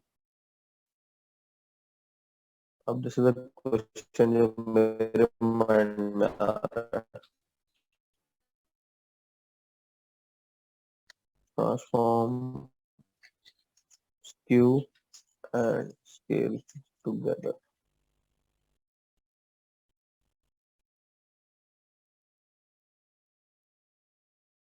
तो उसका कोई तरीका होगा, मेरा ख्याल है 2 क्लासेस लगा के स्केल एक्स स्केल वाई इन्होंने यूज किया हुआ है। चलो हम भी वो वैल्यूज इकट्ठी देते हैं, let's see if it works और नॉट। हम लोग किस विंडो में थे, विंडो ही चेंज हो गई है। हाँ हाँ, यप, यहाँ पे स्केल एक्स भी करते हैं, और इसको हम कर देते हैं जी 3 टाइम्स। Wow, 2 times. वाई को भी स्केल करना पड़ेगा, तभी स्क्यू चलेगा। स्क्यू खत्म हो गया, स्केल लगा तो। अगर मैं इस प्रॉपर्टी को नीचे ले आता हूँ तो अब स्क्यू करेगा, स्केल नहीं करेगा। सो इसका कॉम्बिनेशन क्या है ये देखना है, ये गूगल से पता चलेगा। I do not know this combination, ये कैसे काम करेगा इकट्ठे। मेरे ख्याल में जो चीज है कि हम 2 क्लासेस लगा लें, उससे ये काम कर जाएगा। लेकिन अल्टीमेटली दोनों क्लासेस एक ही एलिमेंट पे मूव करेंगी, दोनों एक ही जगह पे काम करेंगी, तो मे बी कोई प्रॉब्लम आए उससे, but we don't need to put so much time on this. अच्छा, ये ट्रांसफॉर्म हो गया, आगे हो गया हमारे पास जो नेक्स्ट कंसेप्ट है, that is 3D transform. 3D transform मतलब है कि रोटेट करेगा, मूव करेगा, और it can come to you as well. तो इन दोनों में कोई खास फर्क नहीं है, हम पहले इस पर बात कर चुके हैं। Transition. CSS transition allows you to change property values smoothly over a given duration. Mouse over the element below to use a CSS transition effect. ये मजे की चीज है जो एनिमेशन में भी इस्तेमाल होती है। ट्रांजिशन की प्रॉपर्टी में ट्रांजिशन डिले होता है, ड्यूरेशन होती है, प्रॉपर्टी होती है, और टाइमिंग फंक्शन होता है। अब जैसे कि to create a transition effect you must specify 2 things. या वहां पर दे सकते हैं, क्वेश्चन आप लोगों के लिए भी छोड़े होते हैं। The CSS property you want to add an effect to the duration the effect. यानी कौन सी प्रॉपर्टी है, जब भी आपने ट्रांजिशन अप्लाई करनी है, ट्रांजिशन का मतलब होता है change in a certain certain property. तो आपको वो एक प्रॉपर्टी चाहिए होगी जिसपे अपने ट्रांजिशन अप्लाई करनी है। जैसे कई एलिमेंट्स के ऊपर हम माउस लेके आते हैं तो उनकी विड्थ इंक्रीज हो जाती है और फिर खुद ही डिक्रीज हो जाती है। तो यहाँ पे इन्होंने क्या किया, width 100%, height 100 pixel, background red, transition with 2 second. The transition effect will start when the CSS property width changes value. और होवर पे उसने क्या किया हुआ है, ट्रांजिशन में उसमें प्रॉपर्टी बताइए कि विड्थ को 2 सेकंड में चेंज करना है। अब वो चेंज क्या कि जैसे ही हावर करे तो विड्थ 300 हो जाए। पहले कितनी थी? 100। तो जैसे ही मैं इसके ऊपर माउस लेके आऊंगा इसकी विड्थ इंक्रीज कर गई है, ये विड्थ कम हो गई, ये इंक्रीज कर गई है। सो हो क्या रहा है कि ट्रांजिशन की प्रॉपर्टी लगी हुई है और उसमें सबसे पहले तो वो प्रॉपर्टी बताई है जिसके ऊपर ट्रांजिशन अप्लाई करनी, विड्थ के ऊपर अप्लाई करनी। डिले कितना लेके आना है? 2 सेकंड का। मैं दोबारा से इसको ओपन कर रहा हूँ। ट्रांजिशन डिले 2 सेकंड का और उसके बाद ड्यूरेशन भी है। अगर मैं इसका ड्यूरेशन करता हूँ कि 5 सेकंड या 6 सेकंड, 2 सेकंड का डिले है तो ये कम से कम मेरा ख्याल है 3 दफा अप्लाई होगी। क्या पॉसिबल है ऐसे? अच्छा, डिले में ड्यूरेशन के अंदर हम देखते हैं, ड्यूरेशन पैरामीटर के अंदर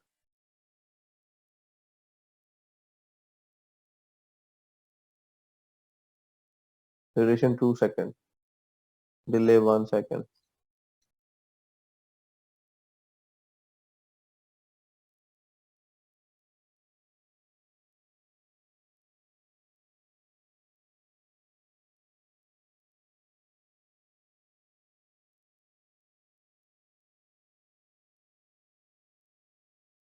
पैरामीटर्स के मुताबिक जो वैल्यूज दी हुई हैं, पहली वैल्यू तो डिले की बनती है। इन्होंने ट्रांजिशन में सब कुछ बताया हुआ है। लेट्स सी कि ट्रांजिशन एट अ टाइम अगर हम लिखते हैं तो कितनी वैल्यूज दे सकते हैं। Transition property, transition duration, delay, हम इसको अलग-अलग पिक कर लेते हैं। चलो यहाँ पे अप्लाई कर लेते हैं। ट्रांजिशन की प्रॉपर्टी विड्थ हो, इसको मैं कमेंट कर रहा हूँ।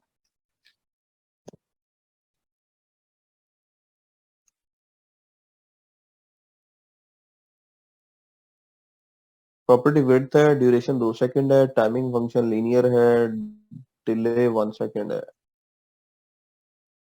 ये इकट्ठे इस्तेमाल नहीं हो रहा है।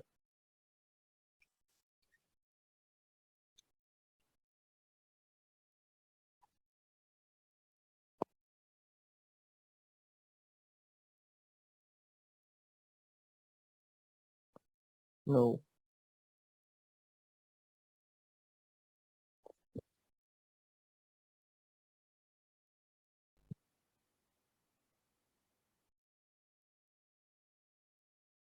या इसमें फ्रेम में मसला, ये रन में कोई स्क्रिप्ट में एरर है जिसको नहीं चला रहा वो।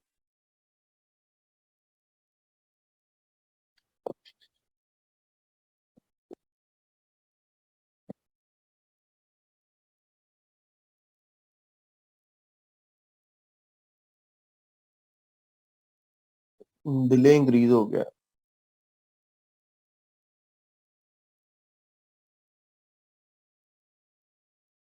इसमें एक रिपीटिंग काउंट होता है एक्चुअली, जो मैं चेक करना चाह रहा हूँ ना कि आप कितनी दफा उसको property, duration, time functionality, time function and delay. हाँ, ये इसका हो सकता है कि अरेंजमेंट हो। टाइम फंक्शन लीनियर कर देते हैं और डिले कर देते हैं हम कोई ड्यूरेशन 6 सेकंड या 12 सेकंड कर देते हैं। 12 सेकंड का मतलब है कि ये 12 सेकंड्स में 4 सेकंड की 3 ट्रांजिशन होनी चाहिए अगर ये प्रॉपर्टी इस तरीके से काम करती है।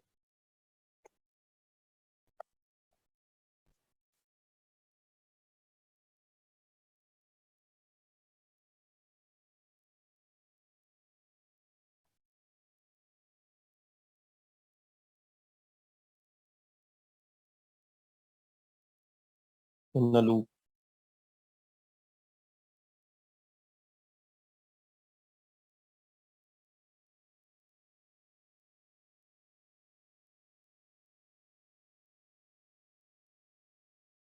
Property, duration, timing function and delay.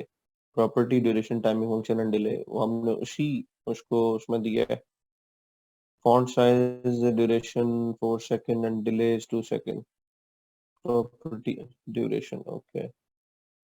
सो जब आप इकट्ठे दे रहे हैं तो फिर आपका ड्यूरेशन पहले आएगा। This is what we are doing wrong. तो यहाँ पे 12 सेकंड करें, डिले एंड पे चला जाएगा 4 second. Sorry guys, it happen sometimes कि देख के चीज की नहीं समझ आती।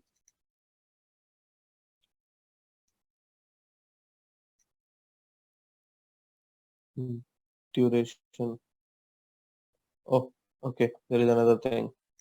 डिले का मतलब है कि 4 सेकंड के बाद चलेगा ये भी एक मसला होता है डिले का।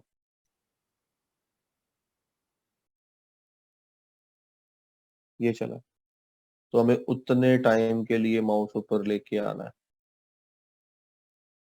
मैंने किया हुआ इसको पास्ट में यूज, लेकिन ये है कि ये बहुत ज्यादा फ्रीक्वेंटली इस्तेमाल नहीं करते, तो माइंड से चीजें निकल जाती हैं। तो ये डिले आ गया ना, मैं इस डिले को कम कर रहा हूँ।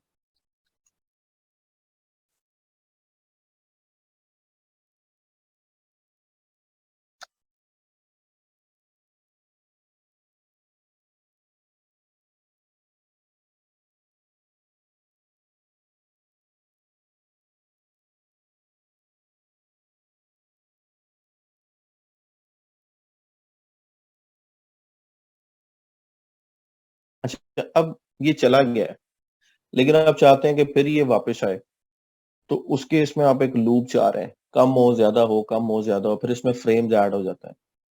ठीक है, या 1s इज बेसिकली डिले, और this is I think duration. अगर हम इसको 2 करते हैं तो थोड़ा स्पीड अप हो जाएगा, हम इसको 1 करते हैं तो मजीद स्पीड अप हो जाएगा। और वैसे हमें डिले अगर रखते ही नहीं है तो माउस ओवर के फौरन ऊपर उस पे जाना चाहिए। यहाँ पे हम ये खत्म कर देते हैं, डिले नहीं देना मुझे। डिले का मतलब है जब स्टार्ट हो एनिमेशन उस टाइम कितना डिले चाहिए आपको, अब मुझे डिले नहीं चाहिए तो फौरन से मूव करेगा। अब मैं अगली बात जो करना चाह रहा हूँ कि मैं माउस पीछे हटाता हूँ तो ये खत्म हो जाता है। मैं चाहता हूँ माउस ऊपर रहे और उस टाइम पे ये मूव करे, तो उसमें फिर फ्रेम्स आ जाते हैं। ठीक है, और फ्रेम्स के ऊपर आप बताते हैं कि इतने सेकंड पे ये इम्प्लीमेंट हो, इतने सेकंड पे ये इम्प्लीमेंट हो। ठीक है, ये एनिमेशन की frames, animation name, duration, delay, iteration count, animation direction, animation timing function, animation film mode, animation, यहाँ पे आपके की फ्रेम्स चलेंगे। इस कलर से इस कलर में चेंज होना। ठीक है, इस कलर से इस कलर में प्रॉपर्टी चेंज करनी है। सो this is when you want kind of loop, तो फिर आप एनिमेशन की तरफ आ जाएंगे। सो इसमें एनिमेशन नेम उसने दिया है जी एग्जाम्पल, और एनिमेशन की ड्यूरेशन दी है 4 सेकंड। और एग्जाम्पल को आपने की फ्रेम्स नीचे एग्जाम्पल के डिफाइन करनी कि एग्जाम्पल में क्या होना चाहिए, फ्रॉम में इस बैकग्राउंड कलर से इस बैकग्राउंड कलर को मूव करे,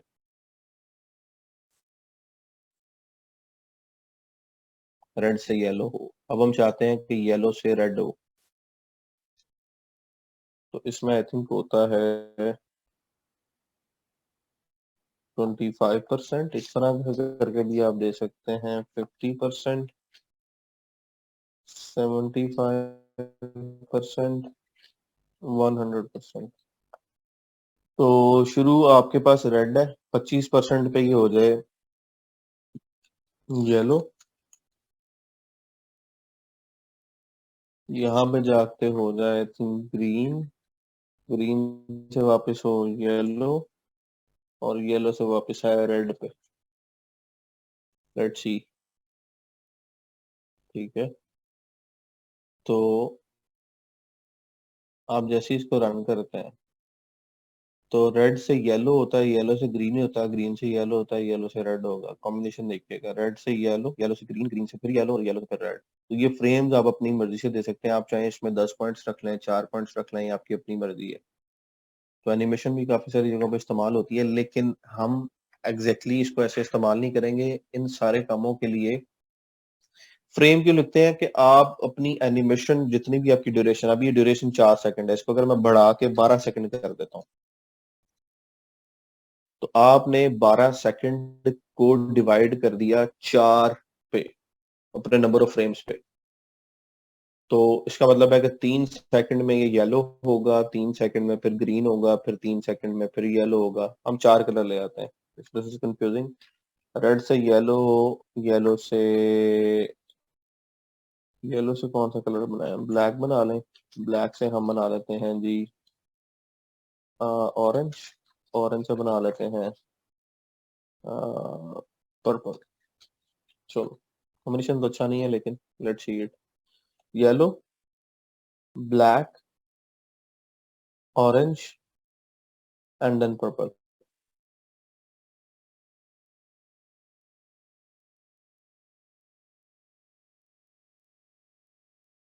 65 पे हो जाए तो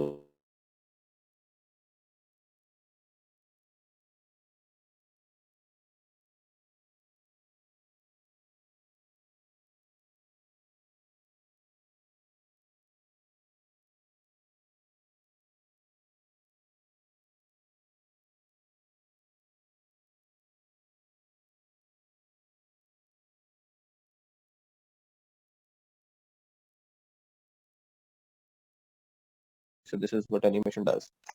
तो ये चीजें आपको पता होनी चाहिए।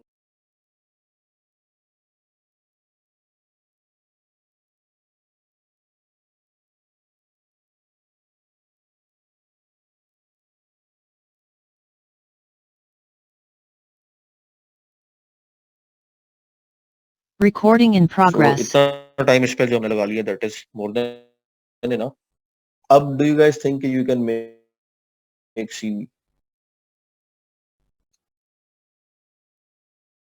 आसानी से सीवी बना सकते हो? तो सीएसएस के मसले आ रहे थे,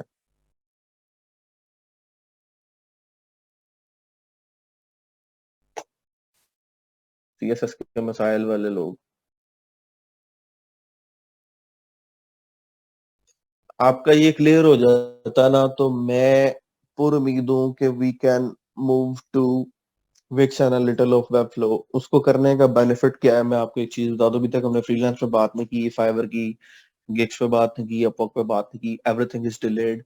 उसकी वजह यह है कि मैं आपकी बेस बनाना चाह रहा था। अब I want to move to Fiverr. Why I am talking about Wix? अगर मैं यहाँ पे विक्स का कीवर्ड लिखता हूँ तो वी कैन सी कि विक्स के कौन कौन से कीवर्ड जो हैं फाइवर पे ऑलरेडी इस्तेमाल हो रहे हैं। बेसिकली मैं पहले गिग्स के बारे में बता दूं, कुछ लोगों को गिग्स का नहीं पता होगा। आप अपनी कोई भी सर्विस फाइवर के ऊपर गिग की फॉर्म में दे सकते हैं। जैसे आप वेब एप्लीकेशन बनाते हैं तो आप आएंगे, गिग बनाएंगे, उस गिग की एक कवर इमेज आपकी होगी, एक टाइटल होगा कि मैं इस गिग में क्या सर्विस दूंगा। जैसे इन्होंने लिखा हुआ है, मैं एक वेब कैलकुलेटर बना के दूंगा, ठीक है, और convert Excel into web calculator. और उससे क्या होगा कि ये इनकी गिग की डिस्क्रिप्शन है, जो जो ये सर्विसेज इस गिग के अंदर प्रोवाइड करेंगे। इसके 3 पैकेजेस होते हैं गिग के, जिसमें बेसिक में आप सिंपल सा काम रखते हैं और अर्ली डिलीवरी देते हैं, और स्टैंडर्ड में आप एक्सटेंसिव काम दे सकते हैं, डिलीवरी डेज इंक्रीज कर सकते हैं। प्रीमियम के अंदर आप maximum days with maximum points जो आप ऐड कर देंगे, जो आप उसमें बना कर देंगे फंक्शनैलिटी में वो। और यहाँ पे ये देखो 5 ऑर्डर इसको क्यू में लगे हुए हैं। अब जंग किस बात की है कि जी फाइवर के ऊपर गिग बना ली और हमें ऑर्डर नहीं आया। उसमें सबसे बड़ा मसला ये कि आपने रिसर्च नहीं की, ठीक है।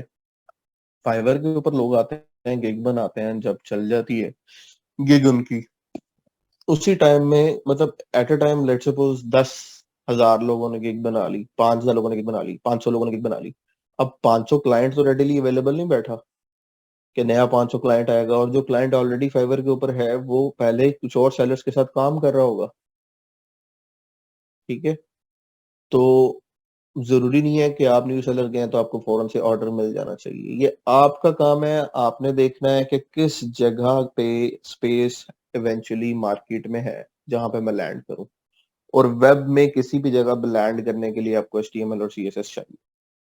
ये एक वजह थी कि मैं HTML CSS पर टाइम स्पेंड कर रहा था, ताकि हमें ये कंसेप्ट क्लियर हो जाए, फिर हम किसी भी फ्रेमवर्क पे, किसी भी CMS पे, किसी भी बिल्डर पे मूव कर सकते हैं। अब विक्स क्या चीज है? विक्स कोई रॉकेट साइंस नहीं है। विक्स बहुत ही फ्लेक्सिबल है। हम विक्स की साइट पे आते हैं, simple drag and drop tool से आप एक पूरी साइट उसी टाइम बना सकते हैं। आपको ये पता होना चाहिए पैडिंग क्या है, आपको ये पता होना चाहिए मार्जिन क्या है, आपको ये पता होना चाहिए बैकग्राउंड कलर क्या चीज है। आपको अगर ये सारी चीजें पता है तो आप कोई भी टेम्पलेट उठाएं, उसमें चेंज करें और क्लाइंट की नीड के मुताबिक इसको डिजाइन करके क्लाइंट को दे दें। विक्स में आपको किसी किस्म की होस्टिंग की जरूरत नहीं है, किसी किस्म की डिप्लॉयमेंट की जरूरत नहीं है, किसी डाटाबेस की जरूरत नहीं है। सब कुछ इसमें ऑलरेडी बिल्ट इन है, आपको सिर्फ इसकी सेटिंग करनी है। We notice you don't have a password yet. चलो जी, अच्छा हुआ इन्होंने नोटिस कर लिया है 3 साल बाद।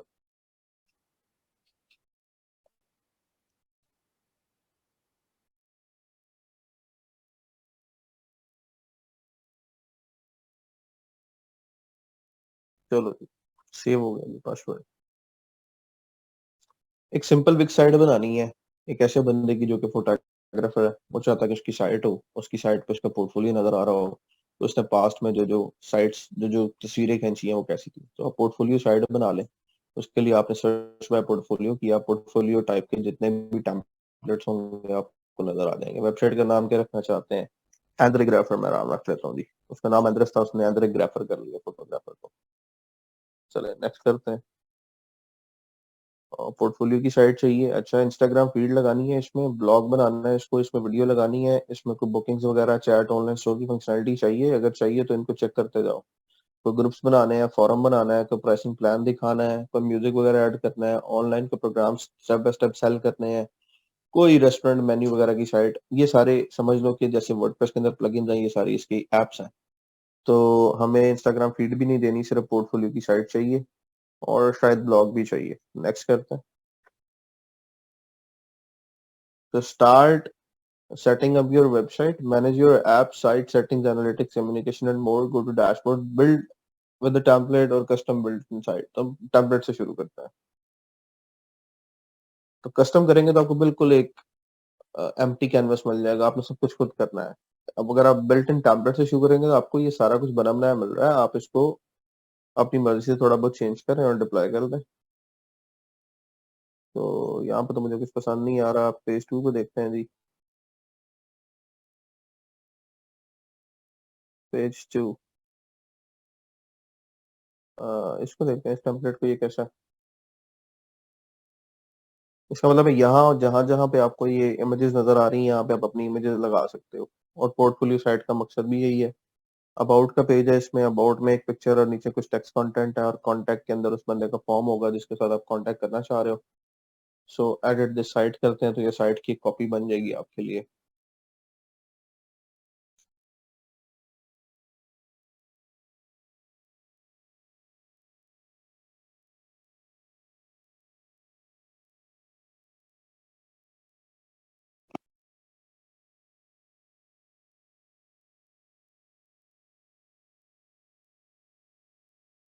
अच्छा, अब इसको करना आसान है।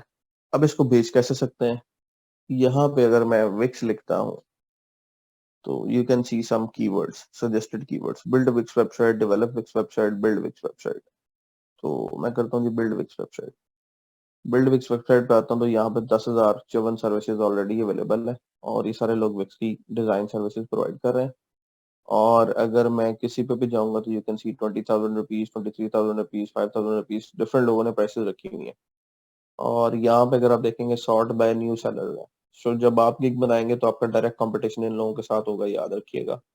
और यहाँ पे डिफरेंट लोग जो है अपनी गिग बना के बैठे हुए। आपको एक काम करना है कि आपकी गिग बहुत अच्छी होनी चाहिए, आपकी गिग की इमेज एक्स्ट्रा अमेजिंग होनी चाहिए, जैसे कि थोड़ी सी ये नजर आ रही है हमें। सो जो दिखता है वो बिकता है। ये मुझे कोई इतना खास अपील नहीं कर रहा, इमेज ये मुझे अपील नहीं कर रहा, ये थोड़ा सा अपील कर रहा है, मैं इसके को ओपन करूंगा। ये अपील कर रहा है थोड़ा सा, इसके को ओपन करूंगा। ये अपील नहीं कर रहा, ये अपील नहीं कर रहा। और ये अपील थोड़ा सा कर रहा है, इसको ओपन कर लूंगा। और ये अपील कर रहा है, इसको ओपन कर लूंगा। सो क्लाइंट ने आना है, आपने अगर अपनी गिग अच्छी बनाई है, पिक्चर्स अच्छी हैं, कीवर्ड राइट सेलेक्ट किए हुए हैं, उसने सिर्फ आपके डिजाइन की बेस पे आपको ओपन करना है, ये एक अच्छी गिग बनी हुई है। तो वो देखेगा, डिटेल्स पढ़ेगा। अच्छा जी, क्या है जी, ये प्रोवाइड कर रहा है, कितने में, एक दिन में बना के दे रहा है, फंक्शनल वेबसाइट बना के देगा, एक पेज की रिस्पॉन्सिव डिजाइन करके देगा, ई कॉमर्स फंक्शनलिटी नहीं होगी, स्पीड ऑप्टिमाइजेशन नहीं होगी। स्टैंडर्ड में ये 5 दिन में देगा डिलीवरी, 4 पेजेस की रिस्पॉन्सिव डिजाइन देगा, ई कॉमर्स देगा, स्पीड ऑप्टिमाइजेशन देगा। प्रीमियम में 6 पेजेस की साइट है। सो यहाँ पे जो ज्यादा फर्क है, एक तो स्टोर का, ई कॉमर्स फंक्शनलिटी का, और दूसरा फर्क है नंबर ऑफ पेजेस का। यहाँ पे 1 पेज है, यहाँ पे 4 पेज है, और यहाँ पे 6 पेज है, राइट। और इस इन दोनों में ई कॉमर्स की फंक्शनैलिटी है और इसमें ई कॉमर्स नहीं है। और इसकी डिलीवरी टाइम 5 डेज है, इसकी डिलीवरी टाइम जो है वो दैट इज 7 डेज। अभी ये कह रहे मैसेज इमेली इमेज इज अवे, और I will design a highly responsive busy website to be fully responsive. Welcome to my gig service, I will be helping you with service of setting और building a busy website for you which will be functionally responsive whether you are new to this platform, you have been an existing one, I'm here to help you with your needs। so उसने अपने हिसाब से content लिखा हुआ है। Client आएगा, यहाँ पे कंटिन्यू करेगा और या कॉन्टेक्ट मी पे आएगा, गेट अ कोड पे क्लिक करेगा और वहां पे फॉर्म फिल करके चला जाएगा। आपको एक मैसेज आ जाएगा कि क्लाइंट ने आपको मैसेज किया है। आपका काम होगा उस मैसेज को पढ़ के आपने टाइमली रिस्पॉन्ड करना है, और टाइमली रिस्पॉन्ड आप तब कर सकेंगे जब आपके पास कोई बैकग्राउंड नॉलेज होगा।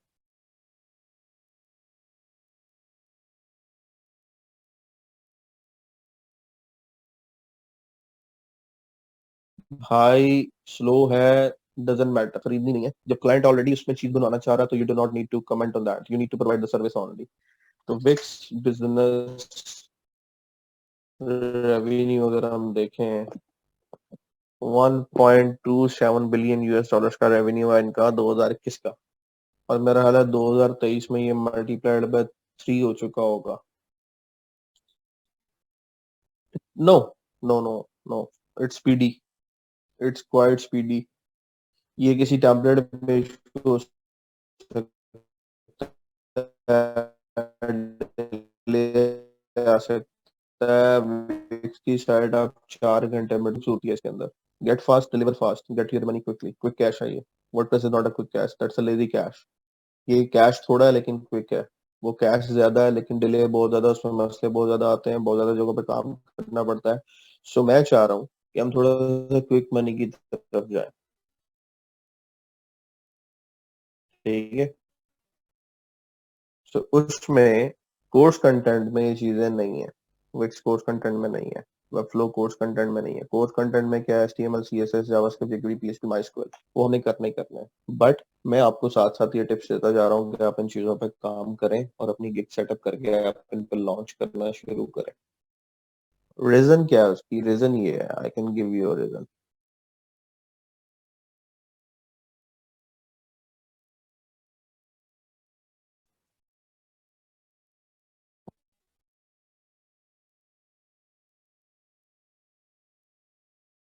बड़ी खूबसूरत रीजन है मेरे पास। ये बंदा है, इसकी प्रोफाइल पे हम आते हैं जी, हमजा चौधरी साहब। एक ही गिग है। डू यू थिंक इसके पास सीएस का कोई बैकग्राउंड नहीं होगा, इसके पास कोई डिग्री नहीं होगी, इसको पीएचपी नहीं आती होगी? सब कुछ आता होगा। एक गिग उसने लॉन्च किया है, स्टार्टिंग प्राइस 35,000 है, 1K प्लस ऑर्डर इसने डिलीवर कर दिए। I want to change it to US dollars, PKR से यूएसडी में लेके जाओ। 120 यूएस डॉलर में सर्विस दे रहा है स्टार्टिंग एट। क्लिक करते हैं तो स्टैंडर्ड में 200, प्रीमियम में कुछ 300 होगा। मैं 120 ही कर लेता हूँ। टोटल इसने 1248 ऑर्डर अभी तक किए। मैं सिर्फ इसके 1248 को मल्टीप्लाई करता हूँ 120 के साथ,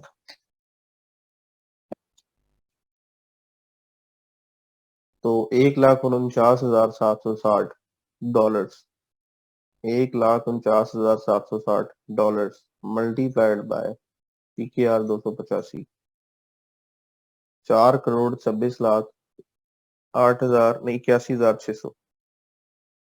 इकाई, दहाई, सैकड़ा, हजार, 10,000, लाख, 10 लाख, करोड़, 4 करोड़ रुपया, जिसमें चला जी 20% आपने फाइवर को दिया वो निकाल लें तो ये तकरीबन बनता है 8 लाख, नहीं 85,36,320। 4 करोड़ में से 85 लाख उसने फाइवर को दे दिया, उसके पास कितना बचा? 426 में से, अब हम माइनस कर देते हैं इसको, शुरू से करते हैं। ये फिगर मैं 85 लाख पे रख लेता हूँ, multiplied by 285 minus 85 lakh, 3,41,00,000। Do you think के is it possible for you if you don't use your brain? You just did a smart work. Let me do a comparison.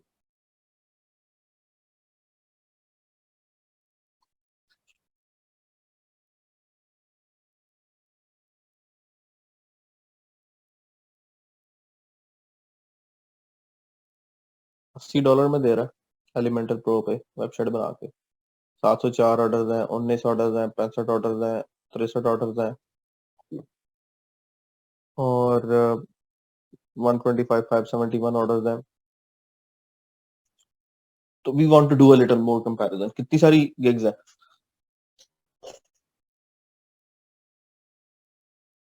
कितनी सारी गिग्स हैं? 1 2 3 4 5 6 7 8 9। उस बंदे की कितनी गिग्स हैं? एक। ये एक तुम सब पे बात आ रही है। बात समझ आ रही है? भाई बनाएंगे तो बनेगी। रिसर्च करें, देखें कहाँ पे गैप है, कहाँ पे काम कर सकते हैं। तो मैं नॉर्मली ट्रेनिंग के दौरान एक ही बताता हूँ कि आपकी जो गिग है that is the golden sparrow. आपको एक गिग चलानी है बस, 7 नहीं चलानी, 70 नहीं चलानी, सिर्फ एक गिग चलानी है। अगर आपकी एक गिग चल जाती है यू कैन मेक मिलियंस। और उसके लिए आपको सारा कुछ आना जरूरी नहीं है, आना चाहिए। उसकी रीजन ये है कि जॉब मार्केट के अगर आप देखेंगे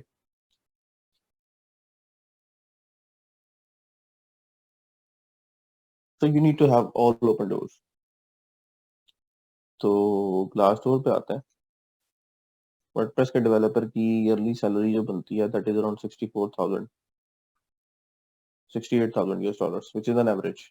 ठीक है, तो 64 ले लेते हैं बेस पे। इसी को सिर्फ कन्वर्जन इसकी करते हैं।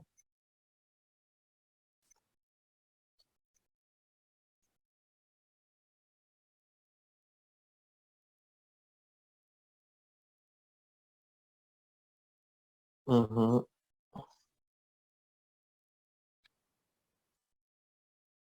ये कितना बनता जी? Unit 10 100,000 10,000 lakh 10 lakh crore 1 crore 84 lakh 97,640 rupees. As a developer अगर आप काम करते हैं किसी अच्छी कंपनी के साथ तो भी आपकी सैलरी बनती है साल की। But to reach that level that takes time. ठीक है, डूएबल है, लोग कर रहे हैं, दुनिया कर रही है बैठ के।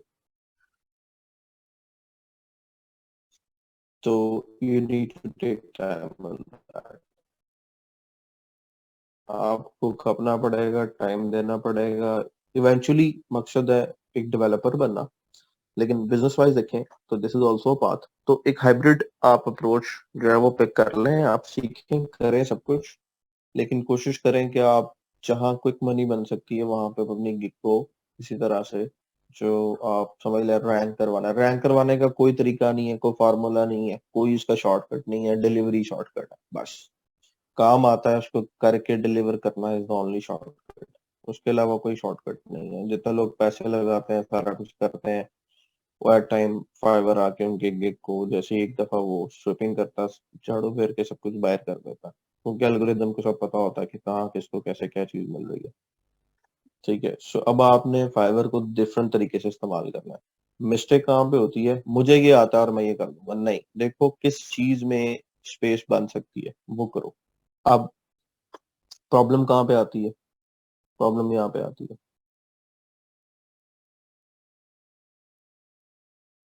जैसे I will fix any bug from your website. And learning the task is so please when you make an order, gather adequate information to maintain a better work price and time. I will fix the following problem: 500 का error solve करूंगा, database का error solve करूंगा, execution time का error solve करूंगा, syntax error solve करूंगा, redirect का issue solve करूंगा, 404 का issue solve करूंगा।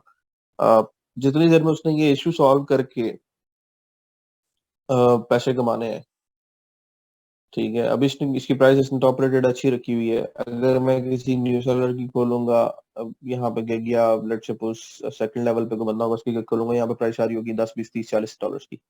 तो एक बंदा 8 घंटे लगा के $40 कमा रहा है खप खप आके। एक बंदा सिंपल विक्स की सर्विस देता है, 4 घंटे में साइड डिलीवर करता है, $120 जेब में डालता है और अगले काम पे चला जाता है। Which one is better?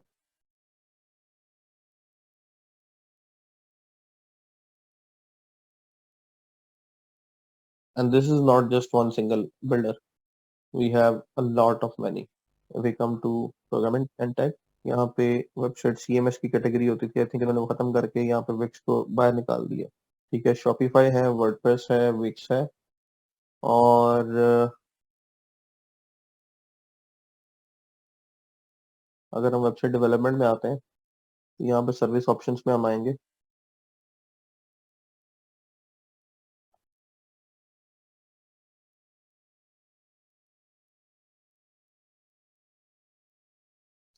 ये बिल्डर्स दिए हैं आपके पास, चलो यहीं से देख लो, WordPress, Shopify, Wix, WooCommerce, Webflow, Squarespace, ClickFunnel, GoDaddy, site builder, ये वो है जो ऑप्शन आपके पास है। और इनमें से अगर आप अच्छा है वो भी, किसी एक पे आते हैं तो you can see the competition gets down. So it's your technique how you get ranked. I can give you guys tips. I can tell you how to make a good gig. I can tell you to do some research on the keywords. बाकी time आपने देना है, deliveries आपने देनी है, जागना आपने है, काम आपने करना है। पोटेंशियल मैंने आपको बता दिया, दिखा दिया कितना पोटेंशियल।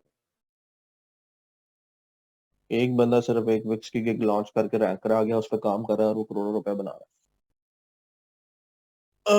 शॉपिफाई नहीं, पॉसिबल नहीं है, but I can give you some relevant resources जहां से आप उसको सीख सकते हो, और it's not a big deal.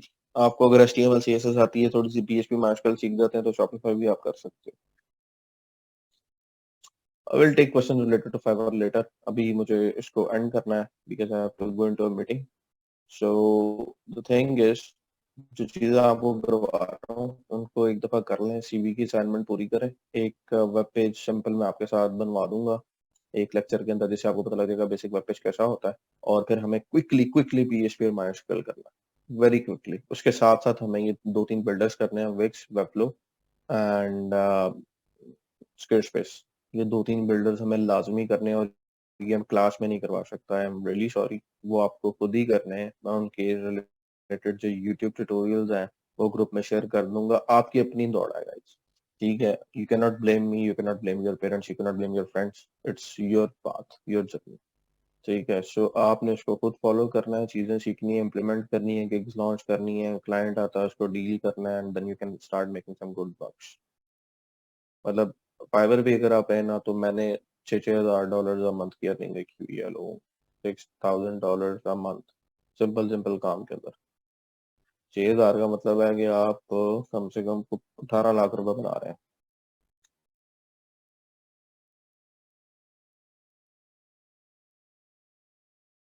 तो 20% फाइवर को भी दे देंगे, चलो 2-3 लाख कम हो जाएगा, 13-14 लाख रुपए बंदा इस उम्र में बना रहा हो, तो आई थिंक अच्छे पैसे हैं।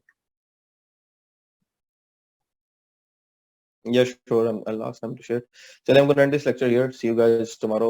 अपना ख्याल रखिएगा। अल्लाह हाफिज।